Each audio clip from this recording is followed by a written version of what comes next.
Chapter 81 Joy. यान झिगाओ ने उत्साह से थोड़ा कांपते हुए आधिकारिक नियुक्ति पत्र और आधिकारिक मुहर को अपने हाथों में कसकर पकड़ लिया, जब तक कि वह पोस्ट स्टेशन पर नहीं लौट आया और उसकी भावनाएं कुछ हद तक शांत हो गईं। अनियंत्रित रूप से, क्या शिक्षक को पहले ही खबर मिल गई है? शिक्षक जियो ने मुस्कुराते हुए सिर हिलाया। भाई शून्यन के गवर्नर कार्यालय में कुछ परिचित हैं। आज सुबह सुबह उन्होंने हमें सूचित करने के लिए किसी को भेजा, कहा कि आप जल्द ही आगे बढ़ सकते हैं। अब आपकी अभिव्यक्ति को देखकर ऐसा लगता है कि चीजें काम कर गई हैं। हंसते हुए यान झिगाओ के चेहरे पर एक अनियंत्रित खुशी खिल उठी। आओ, बात करने के लिए अंदर चलते हैं। मुख्य हॉल में प्रवेश करते ही यान वेंशियो और छोटे बच्चे दौड़ते हुए आए। सबसे बड़े होने के नाते यान वेंशियू को समझ आया कि उनके पिता की पदोन्नति परिवार के भाग्य के लिए महत्वपूर्ण थी। यान झिगाओ की वापसी के बारे में सुनकर वह जल्दी से अपने भाई बहनों को उनके पिता से मिलने ले आया, कुछ चिंतित दिख रहे थे। यान वेंटाओ और यान वेनकाई ने इतना नहीं सोचा था, लेकिन पदोन्नति के लाभों को जानते थे, इसलिए वे दोनों उत्सुकता से यान झिगाओ और जियो येयांग की ओर देखने लगे। चारों में सबसे शांत दाओ हुआ था। वह कोई महज बच्ची नहीं थी। जियो येयांग से जेड पेंडेंट प्राप्त करने और उसके बाद के दिनों में अपने दत्तक पिता के प्रति पोस्ट स्टेशन पर अधिकारियों के चौकस व्यवहार को देखने के बाद उसने अनुमान लगाया था कि उसके पिता को पदोन्नत किए जाने की संभावना है। अब अपने पिता के विजयी आचरण को देखकर परिणाम बिना शब्दों के स्पष्ट था। अपनी पदोन्नति की खुशी में खोए हुए यान झिगाओ ने चार छोटे बच्चों के भावों पर ध्यान नहीं दिया, लेकिन जियो येयांग, जो एक तरफ खड़ा था, ने सभी की प्रतिक्रियाओं को ध्यान से देखा और एक बार फिर से मदद नहीं कर सका, लेकिन चुपचाप दाओहुआ के धैर्य की प्रशंसा की। अपने भाइयों को केवल उत्सुकता से घूरते हुए, बिना किसी के कुछ बोलते हुए देखकर दाओहुआ को अपनी कम उम्र के कारण चुप्पी तोड़ने के लिए मजबूर होना पड़ा और उसने मुस्कुराते हुए यान झिगाओ से पूछा, पिताजी, क्या आपको पदोन्नत किया गया है? अपनी गरिमा बनाए रखते हुए यान झिगाओ ने धीरे से खांसा और मुस्कुराते हुए दस्तावेज को अपने बगल में बैठे शिक्षक जियो को सौंप दिया। दस्तावेज लेते हुए ट्यूटर जियो ने इसे जल्दी से पढ़ा और आश्चर्यचकित होकर कहा, जिंगझोउ के प्रीफेक्चुरल गवर्नर। माय लॉर्ड, आपको एक साथ 3 रैंकों में पदोन्नत किया गया है। यान झिगाओ ने सिर हिलाया। ईमानदारी से कहूँ तो जब मैंने नियुक्ति पत्र देखा तो मैं भी आश्चर्यचकित रह गया। ट्यूटर जियो ने तुरंत कहा, वर्षों से आपके अनुभव और राजनीतिक उपलब्धियों को देखते हुए यह अच्छी तरह से योग्य है कि आप प्रीफेक्चुरल गवर्नर बने। जिंगझोउ बीडिंग प्रीफेक्चर के अधिकार क्षेत्र के तहत, हालांकि झोंगझोउ प्रांत में 15 के बीच केवल एक मध्य रैंक वाला प्रीफेक्चर, फिर भी सुविधाजनक परिवहन के साथ दयुआन नदी के पास स्थित है। जब तक आप लोगों की आजीविका को प्राथमिकता देते हैं, आप राजनीतिक सफलता प्राप्त करने में सक्षम होंगे। इस समय ट्यूटर जियो था रोमांचित। अपनी युवावस्था में पारिवारिक परिस्थितियों के कारण उन्होंने शाही परीक्षा देने का अवसर खो दिया, जिससे उन्हें अपनी महत्वाकांक्षाओं को साकार करने के लिए आधिकारिक तौर पर प्रवेश करने की कोई उम्मीद नहीं रह गई। वो कई वर्षों तक निराश रहे। योंगएक्सिंग के 10वें वर्ष तक उन्होंने झोंगझू प्रांत की यात्रा की और काउंटी मजिस्ट्रेट यान को व्यक्तिगत रूप से खेतों में कृषि को प्रोत्साहित करते देखा। अपनी स्थिति की परवाह किए बिना किसानों के साथ खाते पीते हुए उसे देखकर शिक्षक जियाओ बहुत प्रभावित हुए। बाद में वह स्वेच्छा से मजिस्ट्रेट के अधीन एक शिक्षक बन गए और उनके गुरु के रूप में कार्य किया। दुर्भाग्य से राजनीतिक साजिश जटिल है। एक साधारण पृष्ठभूमि से आने वाले मजिस्ट्रेट यान में एक साहित्यिक व्यक्ति का गौरव था और उन्होंने कुछ अधिकारियों के साथ मिलीभगत करने से इनकार कर दिया, जिसके कारण ऊपर से दमन हुआ। उन्होंने 9 वर्षों तक काउंटी मजिस्ट्रेट के रूप में कार्य किया। मूल रूप से ट्यूटर जियो ने सोचा था कि मजिस्ट्रेट यान के लिए चीजों को बदलने की कोई उम्मीद नहीं थी, लेकिन अप्रत्याशित रूप से ज्वार बदल गया और अवसर उनके सामने आ गया। अब अपनी अधेड़ उम्र में ट्यूटर जियो को अब अपने लिए राजनीतिक करियर की आकांक्षा नहीं रही, वो बस ईमानदार यान की सहायता करना चाहते थे, जिन्होंने वास्तव में लोगों के लिए काम किया, जिससे उनकी अपनी प्रतिभा और सीख को पूरी तरह से लागू किया जा सके। जिंगझोउ, हालांकि केवल एक छोटा प्रांत माना जाता था, फिर भी 4 काउंटियों पर शासन करता था। अगर चीजें ठीक रहीं, तो यान के लिए और भी आगे बढ़ना संभव था। यान झिगाओ की पदोन्नति के बारे में सुनकर यान वेंगसियू सहित उनके सभी बच्चे खुश थे। यान वेंकाई ने पूछा, पिताजी अब लॉर्ड प्रीफेक्चर गवर्नर हैं। क्या इसका मतलब यह है कि आपके पास पूर्व डोंग प्रीफेक्चर गवर्नर के समान रैंक है? यहाँ तक आमतौर पर संयमित रहने वाले यान वेनेक्सियू भी इस समय मुस्कुराए और पुष्टि की, हाँ, वही रैंक। तुरंत यान वेनकाई जोर से हंस पड़े। हाँ, अगली बार जब हम डोंग जियानग्रोंग से मिलेंगे, तो देखेंगे कि वह कैसे उच्च और शक्तिशाली व्यवहार करता है। परेशानी पैदा मत करो। यान वेनशियू ने यान वेनकाई की ओर घूर कर देखा। हम पहले ही डोंग जियानग्रोंग के साथ समझौता कर चुके हैं, और लॉर्ड प्रीफेक्चर के गवर्नर डोंग पहले ही माफी मांग चुके हैं।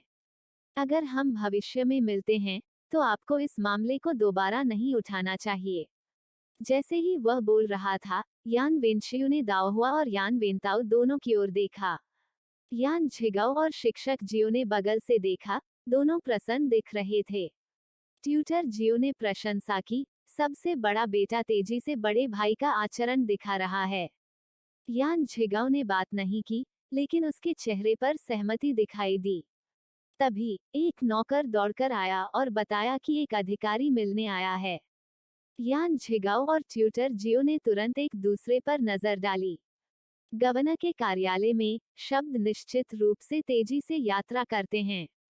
यान झिगाओ ने पलटकर यान वेनशियू को दाओहुआ और अन्य लोगों को नीचे ले जाने का निर्देश दिया, फिर बाहर चला गया। ट्यूटर जियो के साथ मेहमानों से मिलने के लिए अगले 2 या 3 दिनों में जिस आंगन में दाओहुआ और अन्य लोग रुके थे, वहां कभी भी आराम नहीं हुआ, क्योंकि अधिकारी हर दिन यान झिगाओ से मिलने आते थे, भले ही वे उसे पहले से जानते हों या नहीं। कुछ युवा खिड़की के पास बैठे थे, बड़े उत्साह से देख रहे थे कि यान झिगाओ और ट्यूटर जियो ने मेहमानों का स्वागत किया और उन्हें विदा किया। दाओहुआ, बड़े भाई, क्या हम जल्द ही वापस जा रहे हैं? यान वेनशियू ने सिर हिलाया। पिता की नियुक्ति का समय सीमित है, और उन्हें अभी भी जिम्मेदारियां सौंपनी हैं। यह अगले कुछ दिनों में होना चाहिए। आप सभी को भी तैयारी करनी चाहिए। जब जाने का समय हो तो घबराएं नहीं। दाओहुआ ने फिर पूछा, वैसे बड़े भाई, क्या आपने मां को पिता की पदोन्नति के बारे में बताने के लिए लिखा था? अब तक पत्र मिल चुका है। इस बीच लिनी काउंटी में काउंटी गवर्नर के कार्यालय में मैडम ली उत्साह से भरे चेहरे के साथ सोंघे कोर्टयार्ड में ओल्ड मैडम यान के पास पत्र ले गईं। खबर सुनकर दूसरी और तीसरी शाखा के लोग भी दौड़ पड़े। माँ, बहुत खुशी, पिता को जिंगझोउ के प्रीफेक्चुरल गवर्नर के रूप में पदोन्नत किया गया है। बूढ़ी मैडम यान दाओहुआ और अन्य लोगों के बारे में सोच रही थी जब उसने खबर सुनी। वह अचानक खड़ी हो गई। वास्तव में मैडम ली ने जल्दी से यान वेनशियू द्वारा लिखा गया पत्र सौंप दिया। बिल्कुल सच, देखो, यह वेनशियू का पत्र है। चूंकि वह केवल कुछ ही पात्रों को पहचानती थी, इसलिए उसका पढ़ना बहुत धीमा था। यान जियुवान को यह बहुत धीमा लग रहा था, इसलिए वह पत्र लेने के लिए उत्सुक थी। माँ, मुझे पत्र दो, मैं तुम्हें इसे पढ़कर सुनाऊं। बूढ़ी मैडम यान ने अपने दूसरे बेटे की ओर देखा, लेकिन अपनी बहू, पोते और पोतियों को उत्सुकता से देखते हुए उसने अंततः यान जियुवान को पत्र पलट दिया। यान जियुवान ने पहले खुद पत्र पढ़ा, पुष्टि की कि उसके बड़े भाई को वास्तव में पदोन्नत किया गया था। फिर खुशी से भरे चेहरे के साथ उसने बाकी सभी को पत्र पढ़ा। बूढ़ी मैडम यान को इतना भावुक देखकर कि वह आंसू बहा रही थी, मैडम ली और अन्य लोग तुरंत उसे सांत्वना देने के लिए आगे बढ़े। सन फैमिली ने हंसते हुए कहा, माँ, यह तो बस शुरुआत है। भविष्य में बड़े भाई का पद निश्चित रूप से और बढ़ेगा, और हमारे पास अभी भी वेनशियू और अन्य हैं। बस आप एक सम्मानित बुजुर्ग रईस बनने की प्रतीक्षा करें। बूढ़ी मैडम यान ने मुस्कुराते हुए कहा, आपको निश्चित रूप से पता है कि कैसे बात करनी है। ठीक है, मैं इसका इंतजार करूंगी। बूढ़ी मैडम यान को खुश देखकर मैडम ली ने आगे कहा, पिता एक निर्धारित अवधि के बाद कार्यालय संभालेंगे, उन्हें कुछ दिनों में लौटना चाहिए। मुझे लगता है कि हमें अब पैकिंग शुरू कर देनी चाहिए ताकि बाद में भीड़ से बचा जा सके। यान झियुआन ने सहमति व्यक्त की। भाभी सही कह रही हैं, जिंगझो अभी भी यहाँ से कुछ दूरी पर है। थोड़ी देर बात करने के बाद सभी ने ओल्ड मैडम यान को छोड़ दिया। आंगन और सामान पैक करने के लिए अपने अपने क्वार्टर में वापस चले गए। शुनगक्सन प्रांगण, क्या तुम्हें पता चला? क्या हुआ? ओल्ड मैडम यान का आंगन इतना जीवंत क्यों है? आंटी लिन ने अपनी नौकरानी से पूछा। नौकरानी ने अपना सिर हिलाया। मैंने बहुत करीब आने की हिम्मत नहीं की, लेकिन मुझे पता है कि सबसे बड़े युवा मास्टर का एक पत्र आया था। यह देखकर कि दूसरा मास्टर और उसकी पत्नी कितने खुश थे, यह अच्छी खबर होनी चाहिए। आंटी लिन कुछ हद तक असंतुष्ट थी कि उनकी नौकरानी को सही खबर नहीं मिली और वो उसे डांटने ही वाली थी। तभी उसने अपने भाई को आंगन में भागते हुए देखा। तुम्हें यहाँ क्या लाया है? मास्टर लिन मुस्कुरा रहा था। दीदी, बहुत खुशी, जीजाजी को पदोन्नत किया गया है। 5वीं रैंक का प्रीफेक्चुरल गवर्नर, एक ही बार में 3 स्तरों की छलांग। यह सुनकर आंटी लिन पहले तो चौंक गईं, फिर बहुत खुश हुई। सचमुच? यह तुम्हें किसने बताया? मास्टर लिन ने अपनी खुशी दबाते हुए उत्साह से कहा, यह पूरे काउंटी गवर्नर कार्यालय में है। आप जानते हैं, गवर्नर कार्यालय से झू परिवार के संबंध हैं। वह आई और हमें बताया, यह गलत नहीं हो सकता। चैप्टर 82, घर जा रहे हैं। झेंझौ प्रांतीय राजधानी, पोस्ट स्टेशन। ली जिंगचांग और ली जिंगनियन यान झिगाओ और उनकी पार्टी को अलविदा कह रहे थे। ली जिंगचांग कुछ हद तक पछताते हुए दिखे। यह दौरा बहुत जल्दबाजी वाला था और मुझे घर तक जाने का मौका भी नहीं मिला। दाओहुआ पर नजर डालते हुए उन्होंने कहा, आप अभी तक अपने कई पुरुष और महिला चचेरे भाइयों से नहीं मिले हैं। यह भी एक दुर्भाग्यपूर्ण संयोग है कि हमारे गृहनगर के बुजुर्ग जन्मदिन मना रहे हैं और आपकी 2 चाचियां उन्हें शुभकामनाएं देने के लिए वहां ले गईं। वेनशियू ने दाओहुआ को आंख से इशारा करते हुए। ली जिंगचांग ने मुस्कुराते हुए कहा, वापस जाओ और अपनी माँ से पूछो। इतना कहने के बाद वह यान झिगाओ से बात करने गया। दाओहुआ तुरंत यान वेनशियू की ओर मुड़ा और पूछा, बड़े भाई, बड़े चाचा किसके बारे में बात कर रहे थे? यान वेनक्सियू कहने में अनिच्छुक लग रहा था, लेकिन यान वेनकई ने कहा, यह हमारी नानी है, लेकिन वह बाद के समय की है। दाओहुआ की आंखें चौड़ी हो गईं। नानी अभी भी जीवित हैं। माँ ने कभी उनका जिक्र क्यों नहीं किया? यान वेनकाई ने उत्तर दिया, मैंने पहले ही कहा था कि वह बाद के समय की है। बड़ी बहन, मैं आपको बताऊंगा, वह बूढ़ी औरत वास्तव में भयानक है। वह हमारी माँ की शादी भी किसी बूढ़े आदमी से करना चाहती थी। चौथा भाई। यान वेनशियू ने यान वेनकाई की ओर देखा, आप ऐसा कैसे बोल सकते हैं? आखिरकार वो हमारी बड़ी हैं। उसे। यान वेनशियू ने अपने होंठ हिलाए। यह कहना चाहा कि ऐसे मामले एक युवा महिला के साथ बातचीत के लिए उपयुक्त नहीं हैं, लेकिन दाओहुआ को उत्सुकता से उन्हें देखते हुए देखकर उसने आह भरी और कहा, माँ, एक बेटी है जिसकी शादी दूसरे परिवार में हो गई है। अब हमें उस तरफ से कोई लेना देना नहीं है।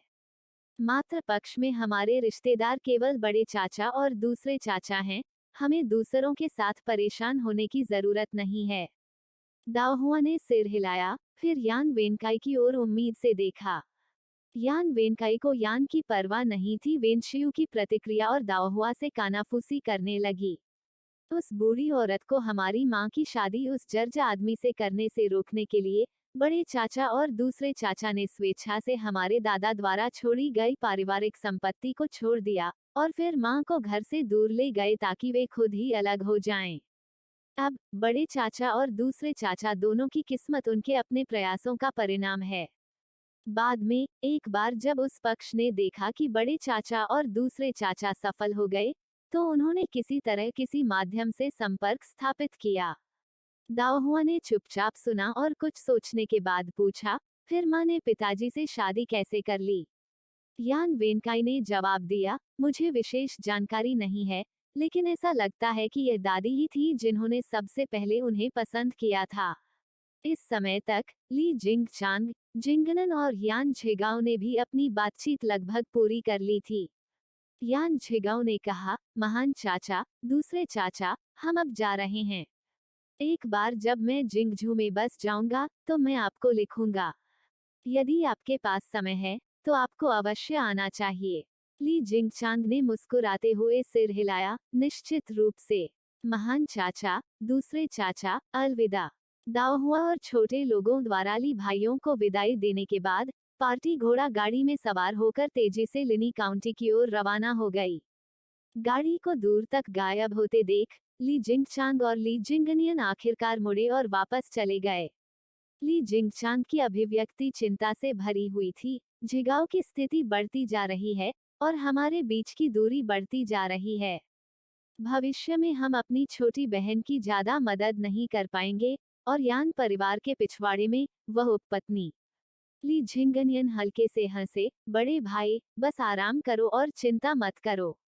हमारी छोटी बहन ने कुछ असाधारण बच्चों को जन्म दिया है। वेनशियू अपनी उम्र से अधिक गंभीर और परिपक्व है। वेनकई जीवंत और स्पष्टवादी है और वह लड़की दाओहुआ एक चाबुक की तरह चतुर है। वे यांग घराने में हमारी बड़ी बहन को कष्ट नहीं होने देंगे। ली जिंगचांग अभी भी परेशान थे, ने कहा, आप जानते हैं कि पुरुष कैसे होते हैं। अगर झिगाओ का दिल डगमगाता है तो क्या हमारी छोटी बहन वास्तव में एक शांतिपूर्ण जीवन की उम्मीद कर सकती है। यह सुनकर ली जिंगयान ने हल्के से मुस्कुराते हुए इसे और भी खारिज कर दिया, हमारे जीजाजी, जब तक वह मूर्ख नहीं है, उन्हें पता होना चाहिए कि इस बार उनकी पदोन्नति किसके पक्ष में है। इससे पहले कि वह अपनी बात पूरी कर पाते, ली जिंगचांग ने उन्हें टोक दिया, आपने यह बात दाओहुआ से नहीं कही है ना? ली जिंगयान ने नाराज होकर जवाब दिया, बड़े भाई, क्या आप मुझे लगता है कि मैं मूर्ख हूँ। ली जिंगचांग ने राहत की सांस ली। झिगाओ की पदोन्नति आंशिक रूप से दाओहुआ के कारण है, लेकिन इससे भी महत्वपूर्ण बात यह है कि वह लोगों के लिए व्यवहारिक कार्य कर सकता है। पुरुष सभी गौरवान्वित हैं। आप उस तरह की सोच दोबारा नहीं दिखने दे सकते, अन्यथा यह दाओहुआ और झिगाओ के बीच पिता पुत्री के रिश्ते को बर्बाद कर सकता है। ली जिंगनियान कुछ हद तक असहमत थे, क्या यह थोड़ा गंभीर नहीं है? अगर मेरी दाओहुआ जैसी बेटी होती तो मैं अपने सपनों में हंसता। ली जिंगचांग ने कहा, यह सच है, लेकिन कौन नहीं चाहता कि उनकी उन्नति उनके अपने प्रयासों के कारण हो। ली जिंगनियान ने कहा, ठीक है, यहाँ अनावश्यक रूप से चिंता करना बंद करो। मेरी छोटी बहन गूंगी नहीं है और मैंने देखा है कि लड़की दाओहुआ चुपचाप सहने वाली नहीं है। यदि उन्हें अभी भी किसी उपपत्नी द्वारा तंग किया जा सकता है तो उन्होंने इसे स्वयं ही झेल लिया होता। गाड़ी में यान झिगाओ ने शांगफू शहर में रिपोर्टिंग के अपने हालिया अनुभव पर विचार करते हुए दाओहुआ द्वारा तैयार की गई चाय की चुस्की ली। शिक्षक जियो ने अपने लिए एक और कप चाय डाली और मुस्कुराते हुए बोले, इस बार की चाय पिछली बार से भी बेहतर है। मैंने सुना है कि सबसे बड़ी लड़की इसे बनाने के लिए जल्दी उठ गई। उसकी पितृभक्ति वास्तव में सराहनीय है। यान झिगाओ ने अपने विचार वापस खींचे, उस लड़की के पास वास्तव में पाक कला में कुछ प्रतिभा है। शिक्षक जियो ने सिर हिलाया, मैंने सुना है कि सबसे बड़ी लड़की को बुढ़िया ने खाना बनाना सिखाया था। जैसा कि कहा जाता है, घर में किसी बुजुर्ग का होना खजाना रखने के समान है। बुढ़िया की शिक्षाओं के बिना हम इतनी बढ़िया चाय का आनंद नहीं ले पाते और यात्रा इतनी आरामदायक नहीं होती। यह सुनकर यान झिगाओ की अभिव्यक्ति बदल गई क्योंकि उसने सोचा कि अगर यह उसकी मां की जिद नहीं होती तो वह दाओहुआ को शांगफू शहर में नहीं लाता। दाओहुआ की उपस्थिति के बिना उसकी अपनी पदोन्नति। अनिच्छा से इसे स्वयं स्वीकार करते हुए वह जानता था कि उसकी पदोन्नति का उस युवा मास्टर से सीधा संबंध था जिसे दाओहुआ ने बचाया था। शिक्षक जियो सही हैं, परिवार में एक बुजुर्ग का होना समुद्र में स्थिर सुई के होने जैसा है। जैसे ही वे बात कर रहे थे, पीछे की गाड़ी से हंसी की आवाज आई, जिससे उनके चेहरे पर मुस्कान आ गई। बड़ी लड़की जहां भी हो, हंसी की कमी नहीं होती। बच्चों की लापरवाह और उज्ज्वल मुस्कान हमेशा उत्साह बढ़ाती है। यान झिगाओ अपने कर्तव्यों को सौंपने और अपने नए पद के लिए जिंगझोउ जाने के लिए लिनी काउंटी लौटने के लिए उत्सुक थे, इसलिए वापसी की यात्रा वहां की यात्रा की तुलना में बहुत तेज थी। ऊबड़ खाबड़ गाड़ी में दाओहुआ ने अपने बड़े भाई को देखा, जिसका चेहरा पीला था, और कहा, बड़े भाई, एक बार जब हम घर आ जाएंगे तो आपको वास्तव में अपने स्वास्थ्य का ख्याल रखना होगा। बोलने के बाद उसने उसे चावल के सूप से भरी एक लौकी सौंपी। यान वेंशयू चुप था, बोलने की इच्छा की कमी के कारण नहीं बल्कि गाड़ी के झटके की असुविधा के कारण। सौभाग्य से उसकी छोटी बहन ने चिपचिपा चावल का सूप पहले ही तैयार कर लिया था। इसे पीने के बाद उन्हें कुछ हद तक बेहतर महसूस हुआ। उनके बगल में यान वेनकाए और यान वेंटाओ ने दाओहुआ के इसे पारित करने का इंतजार नहीं किया। एक बार जब यान वेंक्सियू ने शराब पी ली तो उन्होंने तुरंत लौकी पकड़ ली और सूप गटकने लगे। दाओहुआ ने तुरंत हस्तक्षेप किया, कम पियो, बड़े भाई के लिए और छोड़ दो। यान वेनकाई ने अपना मुंह पोंछा, बड़ी बहन, तुमने अधिक चावल का सूप क्यों नहीं पकाया? मैंने अभी तक पेट नहीं भरा है। सबसे बड़ी बहन द्वारा बनाया गया भोजन, चाहे कितना भी सादा क्यों न हो, हमेशा असाधारण रूप से अच्छा स्वाद लेता था। पीने के बाद यह चावल का सूप भी उसे ऊर्जा से भर देता है, जिससे गाड़ी में बैठने की सुस्ती दूर हो जाती है। भूखे भाई को नजरअंदाज करते हुए दाओहुआ ने बाहर के दृश्यों को देखने के लिए गाड़ी का पर्दा उठाया। हमें जल्दी पहुंचना चाहिए, है ना? गाड़ी के बाहर से कोचमैन की आवाज आई, सबसे बड़ी लड़की, हम आधे दिन के समय में लिनी काउंटी में होंगे। दाओहुआ ने सिर हिलाया और यान वेंशयू की ओर मुड़ा, बड़े भाई, बस थोड़ी देर और रुकें, हम जल्द ही घर पहुंच जाएंगे। चैप्टर 83, परेशानी मत बढ़ाओ लेकिन उससे डरो भी नहीं। लॉर्ड प्रीफेक्चर गवर्नर को नमस्कार। जैसे ही यान झिगाओ और उनका दल लिनई काउंटी के गेट पर पहुंचा, काउंटी मजिस्ट्रेट उनका स्वागत करने के लिए आगे आए। उनके साथ कई स्थानीय सज्जन और अमीर परिवार भी थे। सभी मुस्कुरा रहे थे मानो किसी त्योहार पर हों। हम उसे परेशान भी नहीं कर सकते। पिताजी को पदोन्नत किया गया हो सकता है, लेकिन इसका मतलब केवल यह है कि अधिक लोग उन्हें देख रहे हैं। आधिकारिक हलकों में प्रतिस्पर्धा भयंकर है, और चूंकि हमारे यान परिवार की नींव कमजोर है, इसलिए हमें दूसरों को नाराज करने से बचने के लिए और भी सतर्क और विवेकपूर्ण होना चाहिए। फुसफुसाए, चौथे भाई, आपको किसने परेशान किया? यान वेनकाई ने यान वेनशियू की ओर देखा, और यह देखकर कि वह ध्यान नहीं दे रहा था, फुसफुसाए, बाहर हमारे पिता को बधाई देने के लिए आने वाले समूह में सन परिवार का मुखिया है। आप उन्हें नहीं जानते होंगे, लेकिन वे पीढ़ी दर पीढ़ी लिनी काउंटी में रहते हैं, और उन्हें एक लंबे समय से कुलीन परिवार माना जा सकता है। जब पिता पहली बार कार्यालय लेने के लिए यहाँ आए, तो सन परिवार ने उनके लिए चीजें मुश्किल कर दी। बाद में, काउंटी में, स्कूल में, मैंने सन फैमिली के मुखिया के पोते को अन्य छात्रों को धमकाते हुए देखा, इसलिए मैंने हस्तक्षेप किया। गुस्से में, मैंने उनसे लड़ना शुरू कर दिया। उस समय, पिता काउंटी में जल संरक्षण निर्माण कार्य करने वाले थे और अंत में, पानी को शांत करने के लिए, वो मुझे माफी मांगने के लिए सन फैमिली के पास ले गए। मुखिया के हमसे मिलने के लिए तैयार होने से पहले हम 2 घंटे से अधिक समय तक इंतजार करते हैं। एक काउंटी के प्रमुख को प्रतीक्षा करवाते हुए, सन फैमिली निश्चित रूप से दूसरों को अधिक महत्व नहीं देती है। दाओहुआ को अपने विचार से सहमत देखकर यान वेनकाई को काफी बेहतर महसूस हुआ। उन्होंने गाड़ी के बाहर के दृश्य को देखा और तिरस्कार पूर्वक कहा, अब जब वे देखते हैं कि पिता को पदोन्नत किया गया है, तो सन फैमिली का मुखिया उत्सुकता से आराम कर रहा है, एक प्यारे कुत्ते की तरह व्यवहार कर रहा है। यह देखना वास्तव में परेशान करने वाला है। क्या आप बात करते समय अधिक से अधिक उत्साहित हो रहे हैं? यान वेनशियू अचानक बोला। वह जानता था कि उसका चौथा भाई अपनी जुबान पर काबू नहीं रख सकता, इसलिए उसने उसे अभी नहीं रोका था। लेकिन इस आदमी को संयम का मतलब नहीं पता था, और अगर उसने हस्तक्षेप नहीं किया, तो वह हमेशा के लिए चला जाएगा। यान वेनकाई ने अपने होंठ भींच लिए, अपना सिर घुमाया और यान वेनशियू को नजरअंदाज कर दिया। तभी दाओहुआ ने कहा, बड़े भाई, मुझे लगता है कि चौथा भाई गलत नहीं है। सन फैमिली जैसे लोग वास्तव में परेशान करने वाले होते हैं। उन्हें जोर से बोलने की जरूरत है, दाओहुआ, लेकिन भावनाओं को बाहर निकालने की जरूरत है ना? उन्हें अंदर ही अंदर दबा देना दर्दनाक है।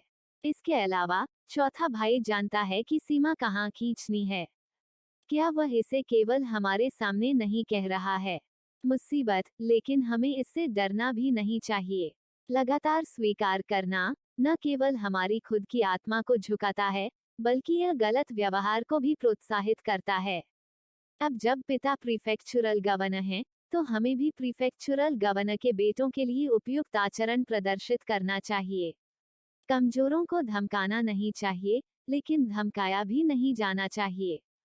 फिर से यान वेनकाई ने बार बार सिर हिलाया। सही है, हम दूसरों को धमकाते नहीं हैं, लेकिन हम दूसरों को हमें धमकाने की अनुमति भी नहीं दे सकते। यान वेनशियू का दिल कांप उठा, और अपने कार्यों पर विचार करने पर उसे एहसास हुआ कि वह वास्तव में सभी पक्षों के परिणामों को देखते हुए अत्यधिक सतर्क और झिझक रहा था। उसके मुंह के कोने पर एक कड़वी मुस्कान दिखाई दी, और उसने और कुछ नहीं कहा।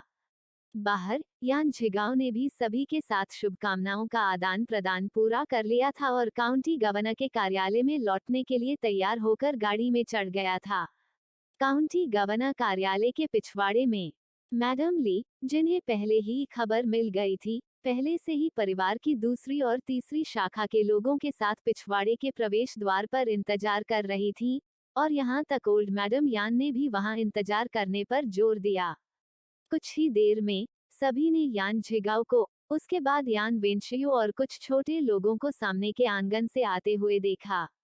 बेटा माँ को सम्मान देता है, मैंने आपकी चिंता की है। Jays hi yana jigao vapasalata, Usin turanta burhi madama yana ke samain gutain tika dai. Burhi madama yana ne turanta yana jigao ko apara kinkalia, Bahata adahita baba se Usaka hatha pakaralia, Usaki ankam lala ho rahi thim ora usa kunta kampa rahida. Burhi madama ko atana utsahita dekakara ki vaha kucha bola bi nahim pa rahi ti, dauhua turanta baga. Vaha janati ti ki bari loga atyadika kusi yaduaka se savadana rahat hayam, ora vaha bahuda adika kusi ke karana kucha nahim hon de sakati. Demake, ke satha, dauhua ne burhi madama ko gail lagalia, daddy, apain kavala mir pita ko kes deka, mujay nahim. Ora maim yaham hum, haradina apako yada kara raha hum. Dauhua ke vyavadana se vikalita hokara, burhi madama yana ke sira para kuna ka bahava santa ho gaya, ora usaki abivyakti dur santa ho gai. Usin dauhua ki ora sira halate hukaha, burhia sayada kisi ko bula sakati hai, lekina maim tumhem kabi nahim bula sakati, mir choturna sangrahakarta. Dauhua ne bari amkam se deka, banavati gusa dikaya, kauna sa karza vasilane vala, maim spasta rupa se kusi lane valley hum. Burhi madama yana hamsim, ham, apa hamari kusi lane valley hayam. Yaha kahet hu, usin dauhua ko apain upara se kinkalia, usupara se nice taka deka, ora fira asantosa se kaha, tumara vahana kes kama ho gaya. Jaba tuma dura the takya anhan tumhem akakana nahim kailaya. Dauhua ne diania dursti se sira halaya, kya yaha mamala nahim hai, aba dapahara ho gai hai, ora hamain abi taka apana dapahara ka bojana bi nahim kia hai, yaha sunakara, burhi madama yana ko aba yana jigao ki koi paravaha nahim tiora usin dauhua ko sangahe and gana ki ora kinkalia, tuma aka saksama laraki ho, hai na, tuma apain lai kucha kain ka intajama bi kays nahim karapati. Tuma abi bi barha rahi ho, isa taraha bojana charana aka nahim hai. Kya hoga yadi tuma kama hogai. Kalo, daddy tumare lai kucha nudalsa banangi. Thika hai, mujhe vaha nudalsa kana pasanda hai jo tuma banate ho. Sahanubuti. Bear by, sabase bear pot ke rupa mem, daddy ke satha apaki stiti sabase bari poti ki tulana mem bahuda kama lagati hai. Yana vensayu ne age barhakara yana venkai ko eka nugidi. Tumhem deko, tumhem apani hai bahana se jalana ho rahi hai. Thika hai, usbi andara se kucha katasa mahasusa way, lekina pitaji ko daddy vera isi taraha tyaga dia gaya dekakara use kucha bihatara mahasusa wa. Madama li muskarate hu stabda yana jigao ke pasa pahunsam, jaba se hamam vensiu ka patra mila hai, mam kupa hayam. Aba jaba unhan purain mastara ko vapasa 8 de ka hai, tavaha antata samanya ho gai hayam.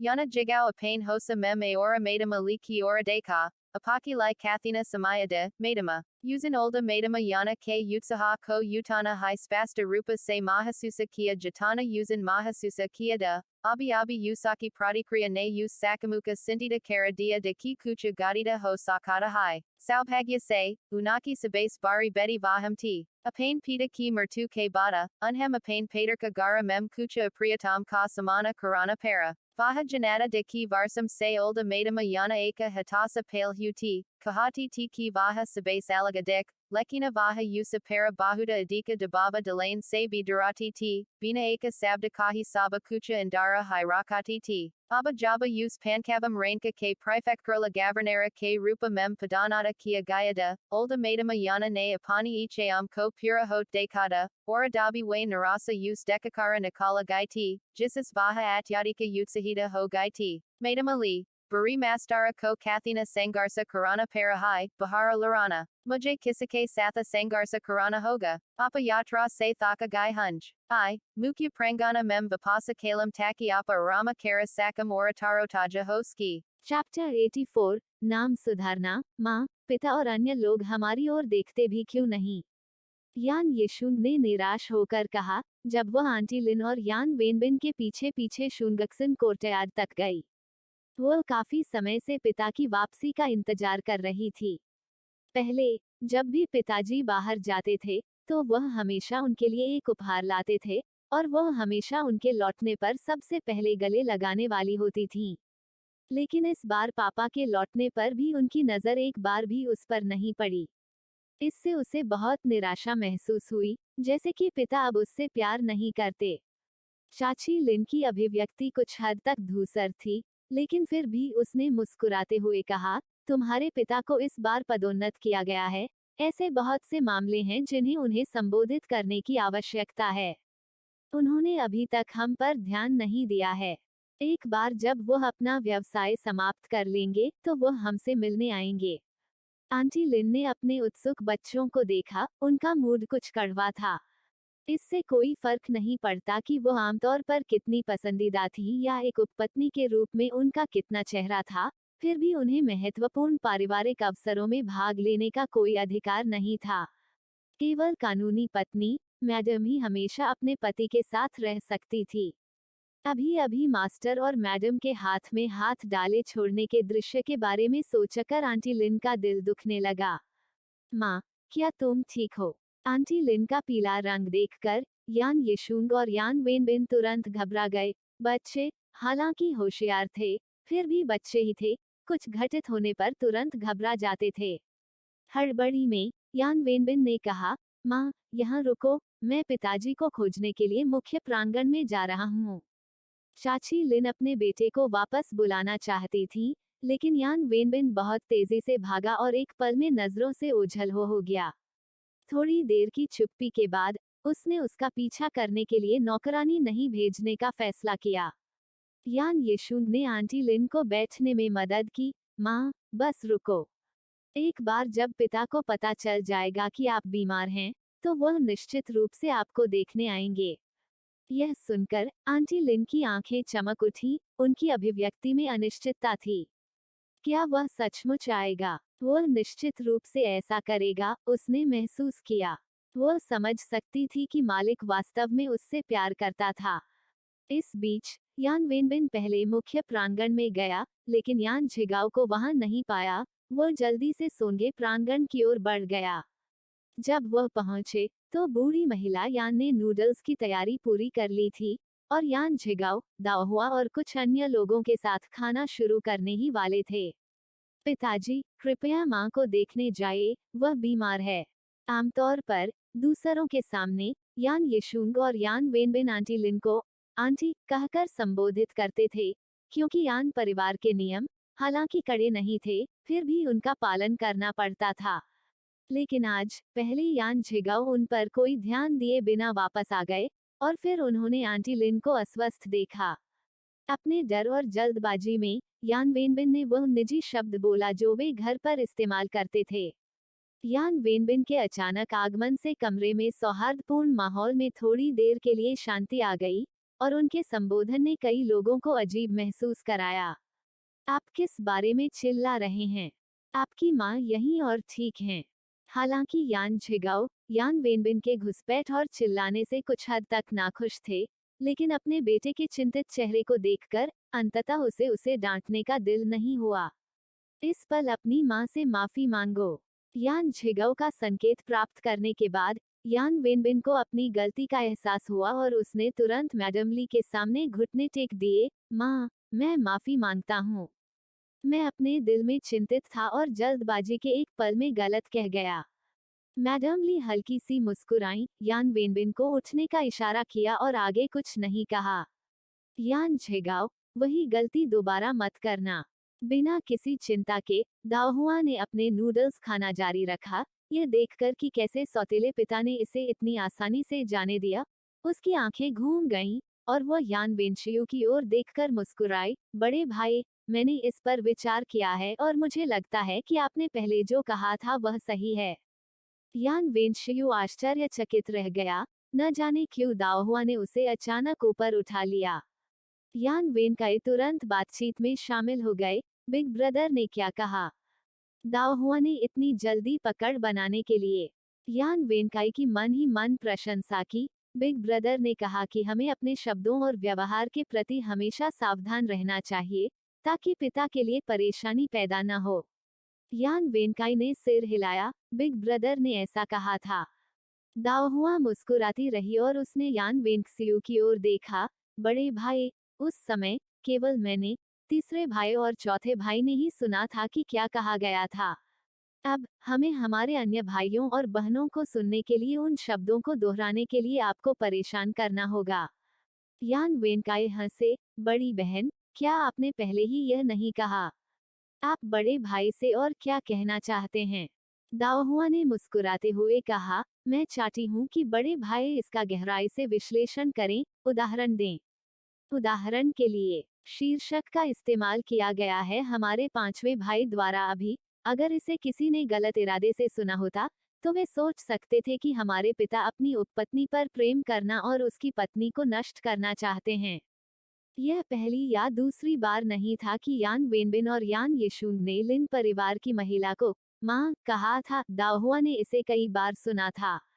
वह वास्तव में अपने सौतेले पिता से पूछना चाहती थी, शुंगक्सन कोर्टयार्ड को इतना परेशान करके उसने उसकी माँ के लिए क्या पद छोड़ा?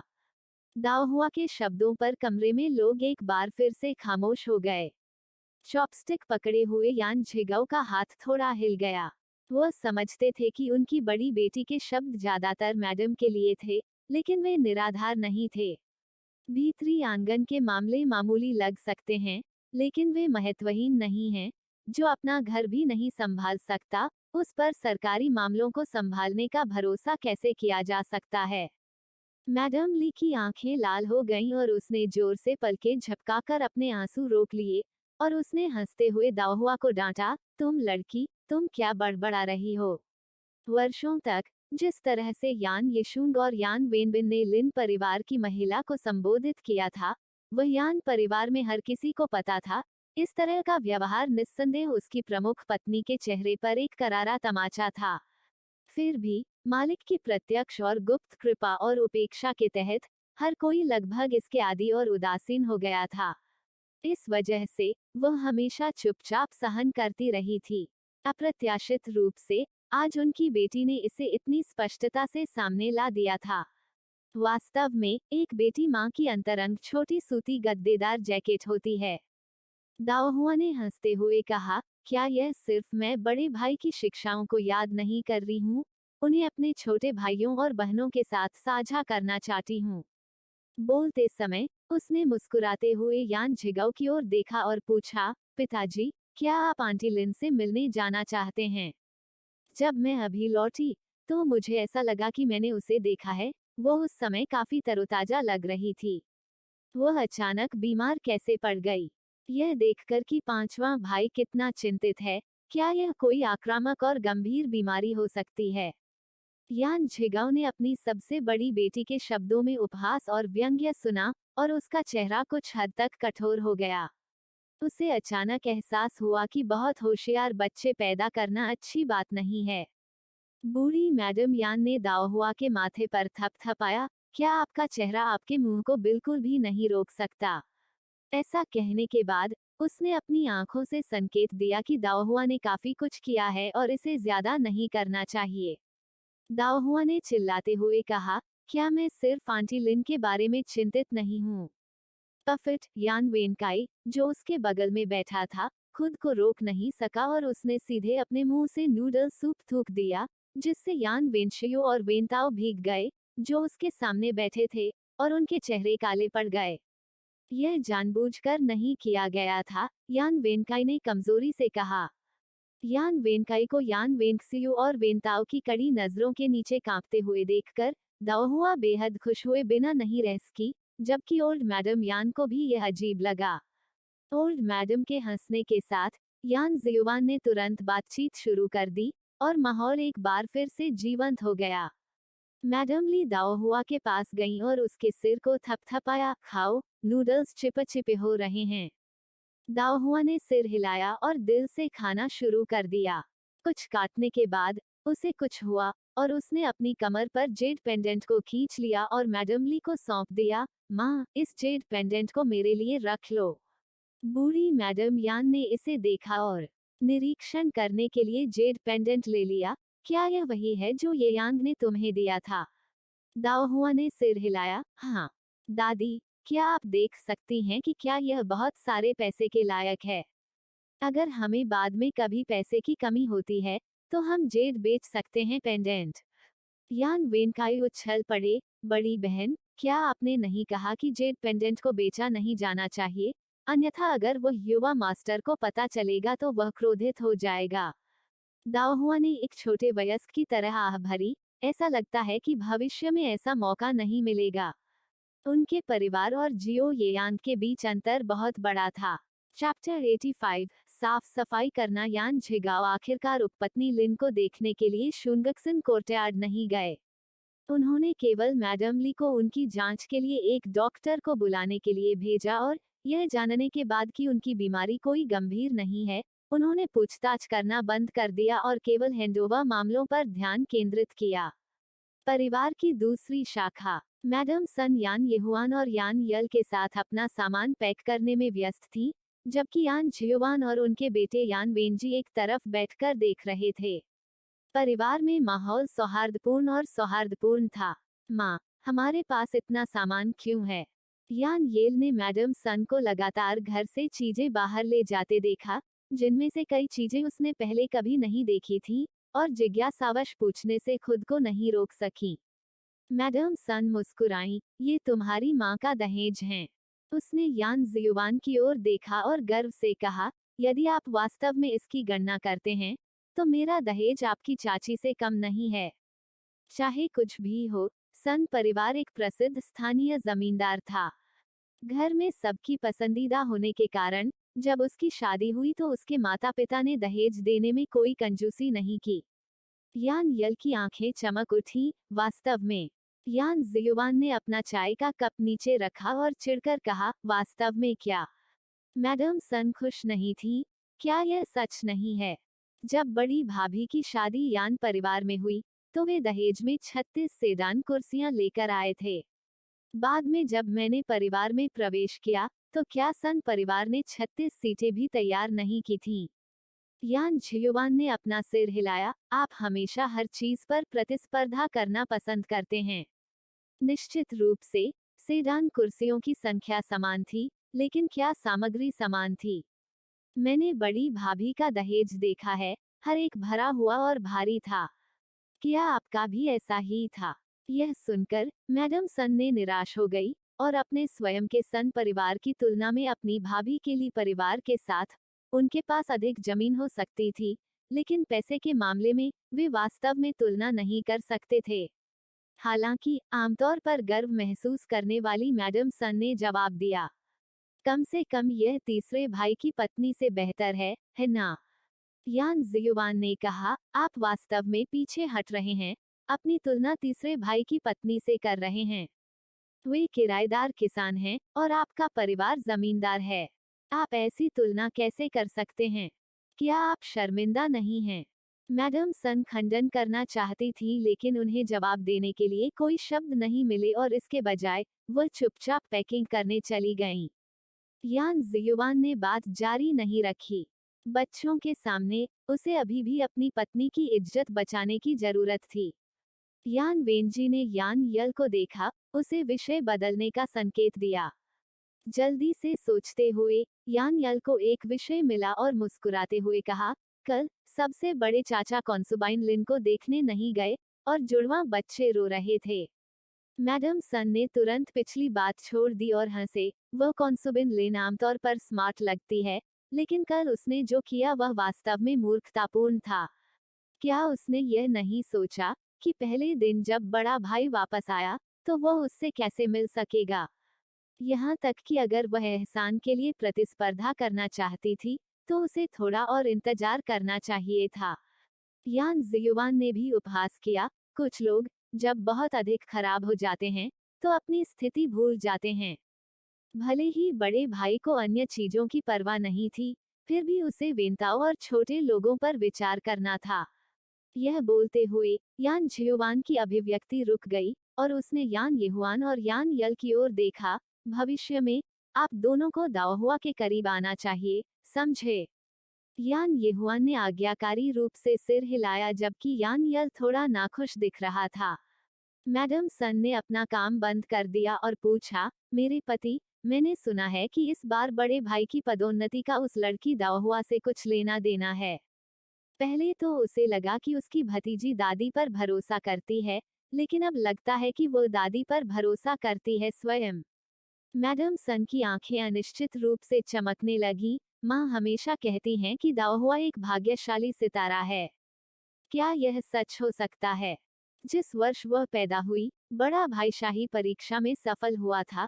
ग्रामीण इलाकों से काउंटी शहर में जाने के कुछ ही समय बाद बड़े भाई को पदोन्नति मिल गई। यान जियुआन की अभिव्यक्ति डगमगा गई, लेकिन फिर उसने अपना सिर हिलाया। ठीक है, ऐसी बातें कम कहो। बड़े भाई की पदोन्नति मुख्य रूप से उसकी अपनी क्षमताओं के कारण है। मैडम सुन ने सिर हिलाया और बिना किसी अन्य के शब्द पैकिंग जारी रखी। परिवार की तीसरी शाखा। दूसरी शाखा के बड़े और छोटे पैकेजों की तुलना में तीसरी शाखा की संपत्ति इतनी कम थी कि यह दयनीय थी और शायद ही पैकिंग की आवश्यकता थी।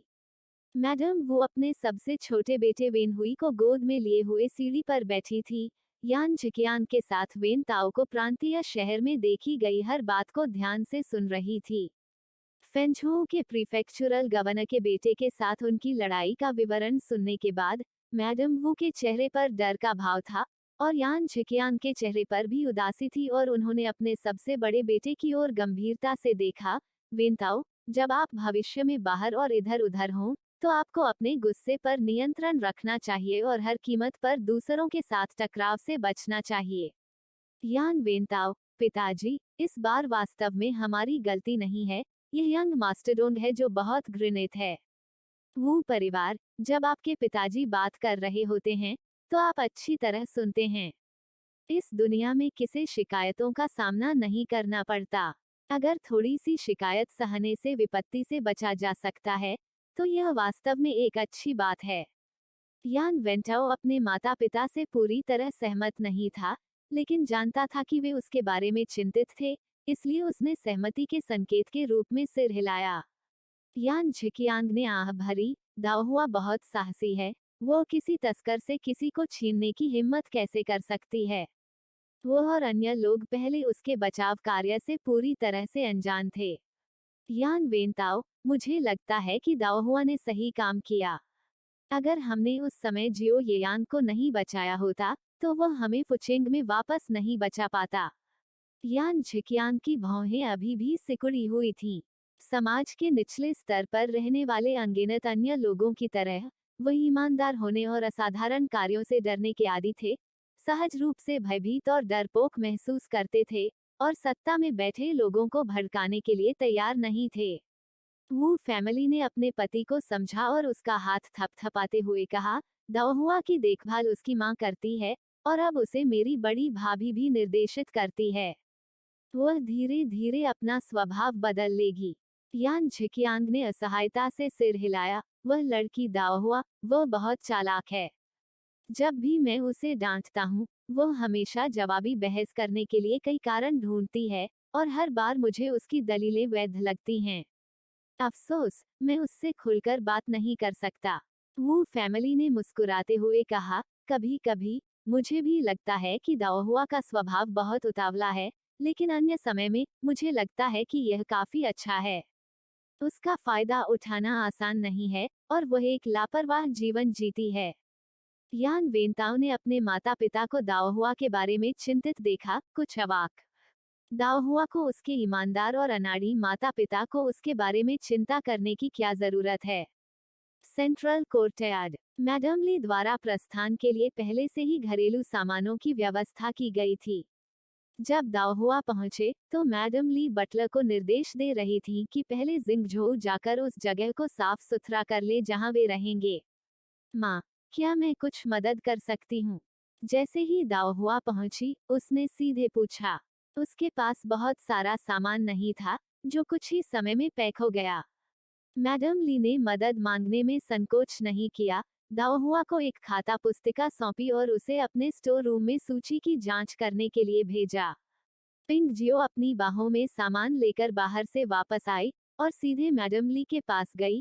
मैडम, जब मैं अभी शुंगक्सन कोर्टयार्ड से गुजरी तो मैंने मास्टर किन को वहां जाते देखा। यह सुनकर मैडम ली ने ठंडी हंसी उड़ाई, अगर आपने इसका उल्लेख नहीं किया होता तो मैं कहती उसके बारे में भूल गए हैं। पिंग टोंग ने अपना सिर हिलाया। मास्टर किन इस समय उपपत्नी लिन की तलाश कर रहे हैं, जिससे पता चलता है कि वो हमारे साथ जिंगझोउ जाना चाहती है। पिंग जियो ने एक मजाकिया मुस्कान दी। यह अफसोस की बात है कि वह एक शिक्षिका है। मैडम के पास आकर जिंगझू जाने के लिए कहने के बजाय वह एक उपपत्नी को देखने के लिए दौड़ी। उसकी सीख वास्तव में कुत्तों तक गई है।